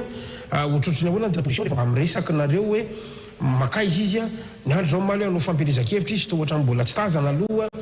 aiza ho izy ny tena position an'iny candidat iny mba révélation kely raha mba azonareo tantaraina tsy midika akory hoe manaratsy na manatsara mba tsitratsiatry ny vahoaka raha sitrakareo iza no amin'ny fifanantonana aloha zany na amin'ny fiarahamon'ny pirenena na amin'ny FFKM na amin'ny ACC dia tonga foana ilay namana fa rehefa mivory mikondoa miketrika zahay candidat raiky amby folo dia amin'iny izy tsy mandray anjara tsy ao anatin'ny raiky amby folo ao anatin'le raiky amby folo izy fa ve tsy ary amin'le anankiray ohatra tsy fantatra hay aloha fa zay ny zavatra azonay ambara hoe rehefa misy fifanantonana dia tonga izy fa rehefa zay raiky amby folo fotsiny dia tsy manampy anay izy zay ny zavatra hita misy anampiana hoe za tsy anaratsy azy na tsara azy fa ozy azy zay zavatra zay mihitsy ny zavatra mitranga iny information kely tsitratsitratsiatra kely andahoary horisana satria mandeha isan'andro ny etsikareo ary tiana aloha na tsy tiana mitombo ny olona manaraka anareo anatin'izay etsika zay afaka apatsivinareo amin'ny olona ve satria be dia be ny olona milaza hoe aferanjareo candidat zany tsy misy idiranay zany any mpanao politique zay fa maninona ny olona ny androany ny tokony hiara-dia aminareo satria misy ifandraisany amin'ny fiainany andavanandro ve misy ifandraisany amin'ny fiainany ve inona marina zany lay tena teboka vitsivitsy na lehibe zay idinanareo andalambe ka itomanareo ny vahoaka malagasy anohana anareo dia zao tiako lazaina amin'ny vahoaka malagasy fa fiainana ray manontolo politika tsy misakafo ianao amin'ny kapoka ianao rehefa mividy vary politika mahatonga an'io marary ianao tsy afaka mitsapy tena politika mahatonga an'io efa fantatrika fa politika hoentin'ny Cédric Rajoel tsy mitondra n'aiza n'aiza fa aty amina raiky amby folo nareo tokony hitodika zay hitondra anareo zay hitarika anareo zay nge samy manana ny programmany reo raiky amby folo reo fa zavatra iombonanay dia hoe diovy aloha ny fitsipy-dalao ho vao ailika ny ACC soloana CES cour électoral spécial efa nisy zany teto amintsika ny seny avozina tanteraka gouvernement avozina tanteraka amboarina zay lesoka nisy voalohany amin'izany liste électorale ho amboaritsika manamboatra an'io azo atao io anatin'ny telo volana io mety azo atao io manadio ny liste électorale io mampitsa ny olona zay tsy ao anatin'ny liste électorale rehefa madio fitsipy-dalao dia samy manana ny azy angereo candidat raiky amby folo reo amin'izay fotoana zay zay manentana ny olona zay moa zany dia manentany an'olona foana mandehana amin'ny fidy dia aroviny safidinao manaovy ianao délégué na bureau de vote ho an'izay amin'ny raiky amby folo candidat reo masarika anao satria reo candidat raiky amby folo reo tsy marina amin'ny teny tsy marina ny fitenenana hoe mitompotsoany no tediavina izay raiky amby folo rahalahy mianaka mitambatra reo tsy ho anay ny edivanay fa ho an'ny malagasy rehetrarehetra ho an'ny mitaranakitsika ho avy fa ty zao mihitsy no mendrika amin'ny malagasy tsy mendrika amin'ny malagasy hoe 70 isanjatony zaza latsaka ny folo taona tsy mahay manoratra tsy mahay mamaky teny zany ange bilan Cédric Rajoel ny mpitondra afaka mitsikera ny olona efa nitondra tetosika na marka président Marc Ravalomanana na président Rajoelina Mampianina fa rehefa raisina reo telolahy mianaka hoe iandry Cédric Rajoel Marc Ravalomanana Rajoelina Mampianina Cédric Rajoel nge tondra lava indrindra teto nazo 2 mandat fa le roa lany tononiko reo mandat ray tsirairay iza zany raha nisy nandavaka indrindra teto Cédric Rajoel nandavaka indrindra be indrindra teto Madagasikara dia zay miteny hoe tsy maintsy diovina aloha ny fitsipy-dalao. Ampio zay anadio ny fitsipy-dalao, anadio ny kianja anaovana ny élection, satria miankina amin'ny fifidianana io ny fiainanao tompoko. Ny fiainana ray manontolo politika matoa ny zanakao tsy afaka mandeha mianatra tsony, tsy manambola ianao politika mahatonga an'io. Dikan'izany anana safidy ianao anatin'le 12 fa le akoatran'ireo tsy izy 12 safidinao dia mandana mifidy amin'izay ny safidinao no mitondra ny firenena fa tsy safidin'olona hafa.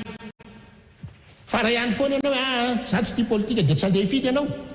politika n'olona hafa zany no enjady any aminao, dia zao mahazo anao zao no mahazo anao. Tsy misakafo anao isan'andro, tsy afaka mitsapy teny ianao, tsy afaka mampianatra ny ankizy ianao.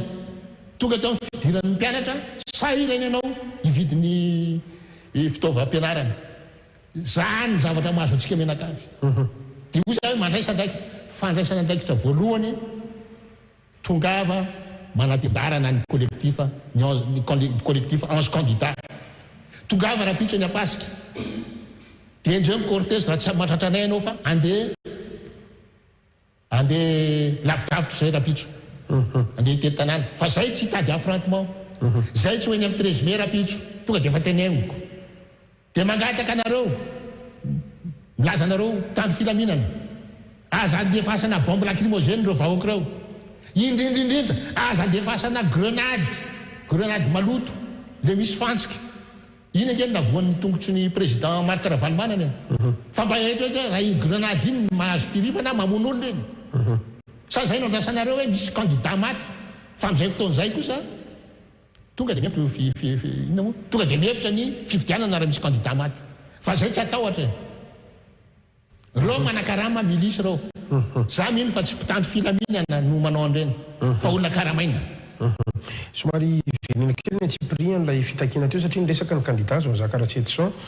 candidat brunel zavatra androfany amin'ny hoe tokony hanangana ny cour électorale spéciale. Inona zany no mahasamihafa ny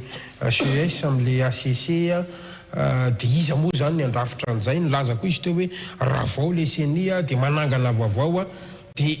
ilay mpikambana andrafitra ny CENI ve ohatry ny ahoana dia izy avy ihany koa raha vao le gouvernemanta ohatry ny ahoana daholo zany mety ho fiseho an'izany satria ny fomba ny candidat Rajoelina dia milaza mihitsy hoe ohatra maniry seza ireo, maniry teteza mity ireo fa tsy izany resaka andamina fifidianana sy tondra ny fifidianana madio sy mangarary zany no tena tanjo an'ireo collectif dia 11 candidats ireo. Le fototry ny olona n'Andriamatoa Gasikara dia niainga tamin'le fanapahan-kevitra ny raisiny ny ACC.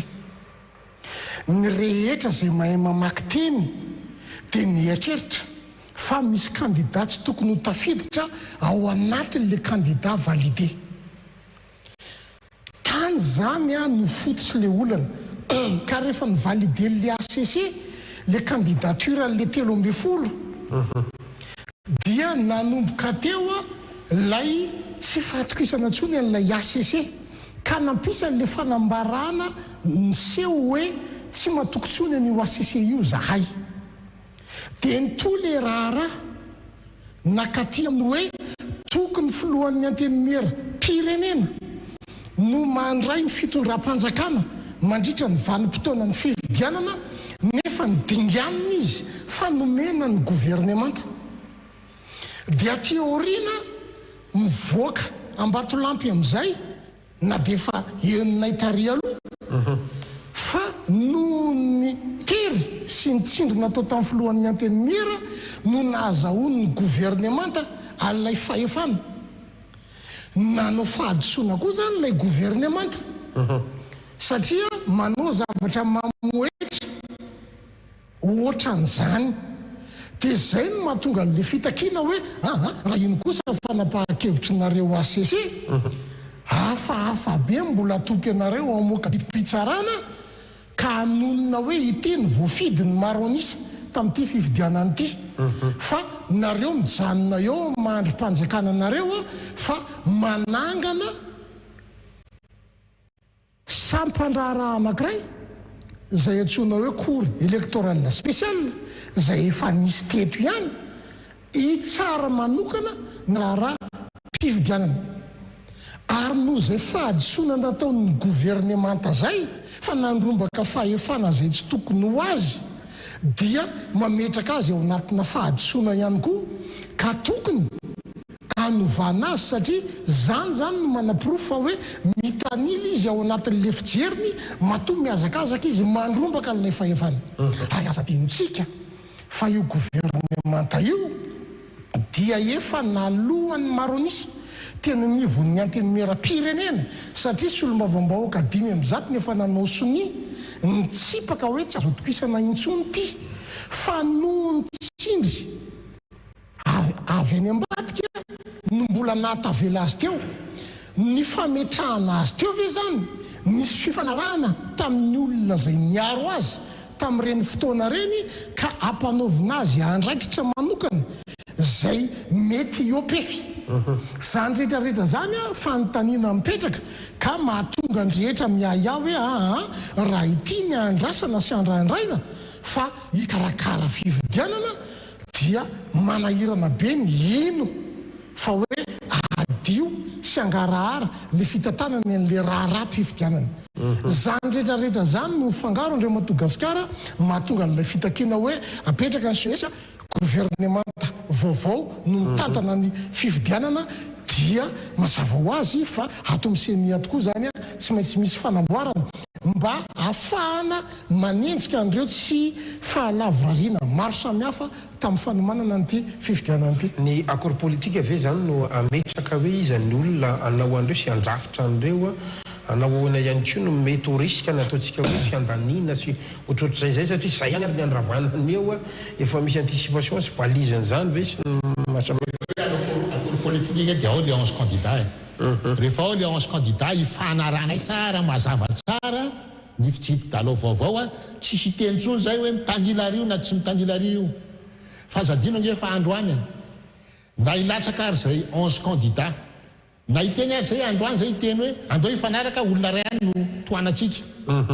mbola lamy premier tour i Cédric Rajoel ny antony PDB niosoka efa homanin-jareo tsika miteny zao afaka mame ohatra kely ohatra any amin'ny fokotany any misy manana liste anankiroa misy olona fantatro nandeha nijery teny ao ve ny anarany dia nijerena tamin'ny liste tena tsy ao nareo mianaka le olona fantatro io zany dia eo dia miresaka rahalahy miresaka eo dia hay andrasa aloha jerena indray liste anankiray hay ao indray nareo mianaka tsy fantatra ao so zany raha mbola isy liste fahatelo koa rehefa tonga ny tena fividianana any efa natatro zay misy sary any efa misy carte électorale vierge apetraka iny amin'ny fotany atao inona io carte électorale vierge tsy tokony isy zany aty fa miala any amin'ny seny dia efa tokony efa misy anarana daholo ny carte électorale misy olona menomenona nijery izy taloha izy nijery ny anarany ao anaty liste dia tsy nijery tsony tonga tia ny androany nijery izy tsy ao tsony raha vao misy fianakaviana maromaro ohatra 10 ela ny atsasany tafiditra ny atsasany tsy tafiditra inona ny antony zay le hoy za hoe mitandremy ianareo chef fokotany mera chef district fa raha ohatra tsindy no anasoranareo anaran'olona ao amin'ny lisy mpividianana takio taratasy iarovanareo tena hoe nahazo baiko aho hoe anosika anaran'olona amin'ny lisy mpividianana farajany rehefa tonga ndray andro ianareo ny eo amin'ny fitsarana ianareo ny tratra hoe ianareo ny aran'ny article 920 ny lalàna loi 2018-008 zay miteny hoe zay olona mandatsaka anarana tsy amdino ny anaran'olona na mampiditra anaran'olona tsy tokony hiditra ao anatin'le lisy mpividianana dia iarany sazy rokatra amin'ny 5 taona amende 400 000 hatramin'ny 4 millions d'ariary fa zany ege tsika miteny zao BDB ny olona mijery ny anarany dia tsy tafiditra ao mijery ny anarany izy tsy ao anaty liste nefa ny ao anatin'ny liste ny fokotany izy ao anatin'ny registre ny fokotany tsy normal zany fa maninona raha tsy namena andraikitra ny fokotany koa ijery hoe mba jereo ny anatin'ny registre reo zay tsy tafiditra anatin'ny liste électorale dia teny meloha dia mba ampinao fa fijery ko azy sakanana le olona anao an'le izy zany izy aseh fokotany ray ny teny tamiko zay hony a tsy mahazo mikasika an'le liste électorale ny seniony zahay zany ny baiko azony zareo de zay mahatonga ny teny hoe zay tsy anaiky an'io raha tsy diovina ny kianja aloha fa nahitambatra ray a olona ray ho natolotra 1.20 rahalamianaka la ny premier tour fao ny Cédric Rajoel satria efa miomana izy angalatra izy nge fatany fa tsy tiany vahoaka tsy atao Antananarivo fotsiny fa ny any amin'ny faritra io tsy majoritaire zany tsony io mandainga izy miteny an'izany fa zay efa mandeha za zao misy le vaholan'ny FMI malagasy na meko ny Andro Rajoel tsarotsika angambany iny de mandeha zany tam'le nanao karazana pré-campagne reny tam mbola tsy nisy an'ity raharaha ty de za meko ny Andro Rajoel angety vao maheno Andro Rajoel le ozy mioraka daholo tena mangina de tsy miteny ohatra ny andraso aloha azy avaiko meko azy ty ho ampiariny fa za kory tsy nirangy votery lasa votery justifier ny zavatra teneniko fa vao maheno an'le Andro Rajoel raha de efa mioraka tsy mila nintsony zay tsy mila niny zay zany ny zavatra misy tsy teto Antananarivo zany tany amin'ny faritra zany ary ny olona ny amin'ny faritra ara za miteny ny any arany tsy ti azy noho ny eto Antananarivo fa ny olona foana mihevitra tsy ti azy Antananarivo za samy teny fa ny any amin'ny faritra tsy ti azy kokoa ny Antananarivo tsy tokony lany ianao ary tsy lany ianao amin'ity indray mitoraka ity Andriamatoa Cédric Rajoel ary zay manohatra ny filatsahanao ny antony tsotra ianao tsy gasy tsony ianao tsy zay nanala nationalité anao ianao ihany zay tsy manana zo anala nationalité anao tompoko tsy manana zo zay fa ianao nanala azy tamin'ny ianao nangataka naturalisation zay enatry amarana ny fandarantsika omeko fitenenana ray avy mihitsy nareo anaovana fanentanana makasika ny toanetsika rapitso eny apasika araka ny nambara teo moa zany no toerana iangana ary nanamafy moa candidat zany Zakaratsietsona fa tsy hoeny amin'ny 13 mai noho izany ka de miantso ny mpitandro ny filaminana tsia anakana na napoka bomba mandatra dranomaso fa milohany amezako fitenenana ray kely anareo mba titodika kely atao amin'ny candidat Andro fa tokony hoe tsitsasitra tsiaritra kely ihany amin'ny maha hoe ny antoko politika madio anao no nanolotra anao ho candidat ataoko fonteny kely satria ny filohan'ny APM zao dia vahiniko teto ary nilaza fa hoe tsy ndi ara-politika ary noho ny antony ara-politika dia nahazo fandrahonana ary mety ahina hatramina fandroana rakasa mihitsiny zany ka tiantany anao hoe mitombina ve zany zavatra zany ary inona no mety andraisanao an'izany atao hoe olonao ary filohan'ny antoko politika izay ilatsanao no tratra natranga sala amin'izany tompoka zay dia mihevitra an'izany hoe antsojay noho ny fijoroana ara-politika io zavatra mahazo azy io satria lay fanenjehana na lay antony lay motifa zay etretina hitondrana le fandroana na licencement dia mifandraika amina fanehoan-kevitra ary ao anatin'ilay fanarahana n'lay raharaha no ahitana fa tsy lay orinasa kory ny tena tompon'ilay hevitra fa misy tsindry avy any ambony manindry an'ilay orinasa ka manosika n'ilay orinasa ndray fanapahan-kevitra hoe roay olona io zany rehetrarehetra zany Andriamatoa Gasikara ny manahirana eto amin'le firenentsika ary zay foana ho any tsy maintsy hoe hijoroana fotoana zao ny tena olana goavana be eto Madagasikara nge dia zay tsy fisina antoka zay mihitsy amin'ny fiainana rehetrarehetra mihitsy satria itsika ho a mbola tsy afaka mbola tsy mahaleo teny tsika hanika miakina amina zavatra zay ivelany fahefahatsika sy ny fahafahatsika dia marefy daholy ny zavatra rehetrarehetra hanika mora lalovin'ny olona sy ampiasain'ny olona erovany tombotsoany sy tehirizany vahohony eto amin'ny tanindrazana iombonantsika inona fipetra raisy ny candidat pirina zavatra androva malona zay tranga mahazo ny olona nareo zay zany sa hoe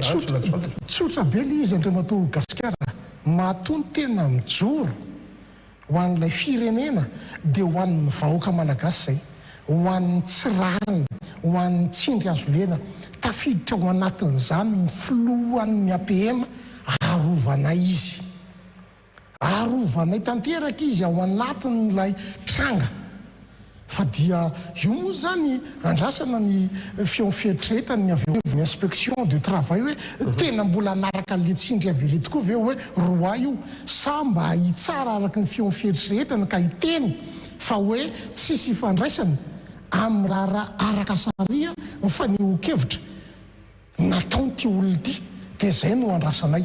fa zany rehetrarehetra zany André Madagasikara dia angovo hijoroana ho an'ity firenentsika ty efa io ihany arao dia hoetoary miantsona ny teny famaranana idrina fa makasika anetsika zay oatorapitso lay izy André Madagasikara tsy apetraka fotsiny hoe etsika oatorapitso fa ny zavatra tiako hisariana andrehetra dia tsotra mafantatra ny toe-javatra misy tsika rehetra ary ny ray aman-dreny FFKM nefa dia manome toky ary manome antoka mandrakariva fa hoe vonona izy nitarika ny fifampiresahana fampiona hitadiavam-baolana ary ny ACC Androany dia nanome antoka ihany koa ary nanome toky fa vonona hiaradia amin'izay mety ho fitadiavam-baolana rehetra ny olona ny mpanao politika eto Madagasikara satria mbola voazanaka tsika araka nambarako teo dia tsy fananana n'izay antoka zay ary maro amin'ny mpanao politika no voafatotra na misy zavatra fandroiroy momba azy any ambadika any hanika mikiribiby izy everiny fa hoe hijoroany mba hafahany miaro tena sy miaro momba azy sy mipiraidonakafo aminy ho anay dia tsotra atsika Madagasikara zahay raiky ambe folo efa vonona efa mpiresaka ary za dia mamerimberina foana mifanehokevitra zay ataoko raha itsika 20 tapitrisa lazaindry manampahaizana ty tsy ampy apreveny ty Madagasikara ty raha ny arena sy ny fananana eto maninony tsika no manaiky lalovin'ny olona manipulen'ny olona ampiasain'ny olona hiaro ny tombontsoan'ny olona fa itsika reo ve itsika 13 miaraka amin'ny ray aman-dreny FFKM miaraka amin'ny ACC tsy afaka mivory mandamina hoe ory zareo tsy afaka hialy eto raha samy milaza va hoe tiatandrazana satria zany ny atao ambetiteny tsika ve tsy afaka ifampiresaka andatabatra boribory ho an'ny tombotsoan'ny firenentsika kena tombotsoa vaoaka malagasy fa tsy ary ny tombotsoana firenena hafa zay mampiasa ny tsirairay any ambadika any zaho tamin'ny telolatsahako ty nafatarako zavatra be deaibe ary na enoko zavatra be deaibe fa misy firenena matanjaka tonga dia vonina André Madagasikara hoe omena an'izao ianao fa zao ny takaliny dia iny ny andianaovanao propaganda dia tena ozy aho hoe tandraza tsy atakaliko vola ary tandrazako tsy amidiko vola dia anao nge zany tsy ampy fond de campagne anao dia zay no naveriko taminy raha mbola tsy fotsika gasy raha mbola tsy irasitsika raha mbola anaiko resen'ny vola ny fahendrentsika sy ny fahatakaratsika dia tena mialatsiny miala fondro dia raisiko amin'le hoe mora manadino ny malagasy fa ho anahy dia tsotra hoe fotoana zao ray aman-dreny mijoro io hoe voniny zay ampiona anareo ifampiresahanareo amin'ny fo madio amasany tiatandrazana satria zany ny irairainy dia veriko hoe tokony roso amin'izany mba tsy hisy aina afoy raha latsaka efa be deaibe fa mba tsy hisy aina afoy ary mba hiainga amina fototra vaovao le firenena fototra zay tena hoe mitondra makany amin'ny fahaleovatena tena izy ary fahafahatsika za sy anao isika menakavy hiaina malalaka amin'izay to amin'ity firenentsika ty mirehatra zao ny tanety dory tanety tsy fakahitana manjavona ny eto mpitena ny tontolo iainana inona mafiarovantsika an'izany inona fanapahan-kevitra ambarasintsika amin'izany ino nefa raha misy zany hoe ministèran'ny environnement zany no mahazo famatsiam-bola be indrindra amin'ny départementa ministériel leto Madagasikara nefa zany ny kely mpiasa indrindra na vitsy fonctionnaire indrindra ny tontolo iainantsika potika isan'andro san'andro ny biby ny zavaboary rehetrarehetra landritra lany tamingana tsy amena sehatra tsy amena andraikitra ny olombelona eny fotony ka tsy afaka andray andraikitra zay no mahatonga anao hoe dina fokon'olona andao hiaraka atsika ty aza manaiky baikona ritsony fotsika zao afaka mifandaniny andao ifandamina ho tombotsoa atsika menakafo sy ho tombotsoa ny firenentsika mety matahotra nareo ary miayana nareo dia ahoana zany zay sy ny sisa afaka mifampiresaka atsika hoe table rase ainga vaovao fiainam-baovao rivo vaovao ho an'ny Madagasikara afaka sy mandroso. Candidat Zantsaka Razetson. Etoiziko ny resaky candidat Brunel zay resaka ny teneny rehetrarehetra zay no etsonareo ho avy eny Ampasika Rapitso anao dia be miaraka aminay efa mijoro zahay efa mampisehoanareo zay fa zay sa zay tsy ohatran'ny Cédric Rajoel vahoaka anao lefa melo fanahinina atao sorona satria ny paikadiny zareo dia hoe raha tsy misy raha latsaka eo tsy zavatra miova ny anay tsy zay tsy mila raha latsaka fa vitatsika io rehefa marobe norentsika ary marobe norentsika isan'andro tonga avy ianareo aza misy matahotra zay efa samy joro zangy efa latsa-dra na tsy niteny ary candidat numéro 1 efa latsa-drako ny candidat Raobel Tahina Razafijoany candidat Raobel moa efa hitantsika iny efa latsa-drako ary mety overiny ny maso havanana no nareo no noavitsika mitaranaka-reo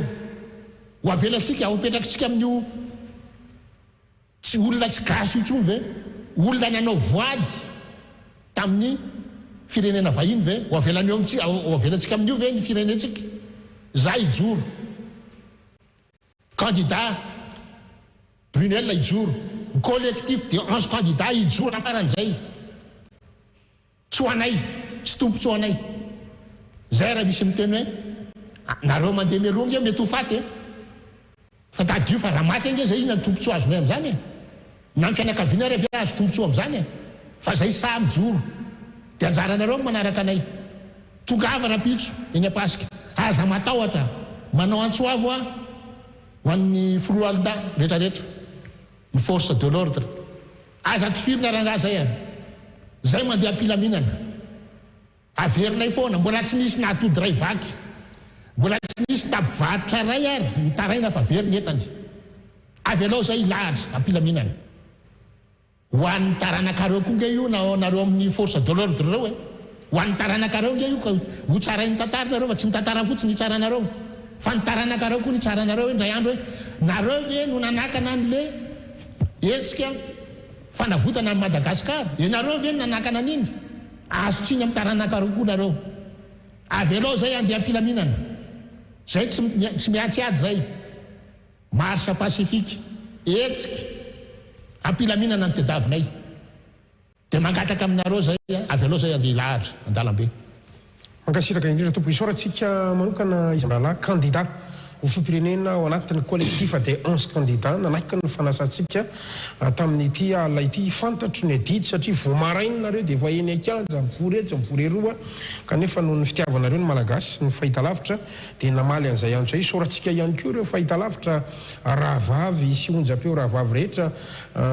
nampita ihany koa an'izao fandaharany zao ankasitrahantsika rehetra niaraka taminay makasiraka indrindra candidat Brunel Razafitra aloha fa nanaiky nasain'ny fandaharana tompoka.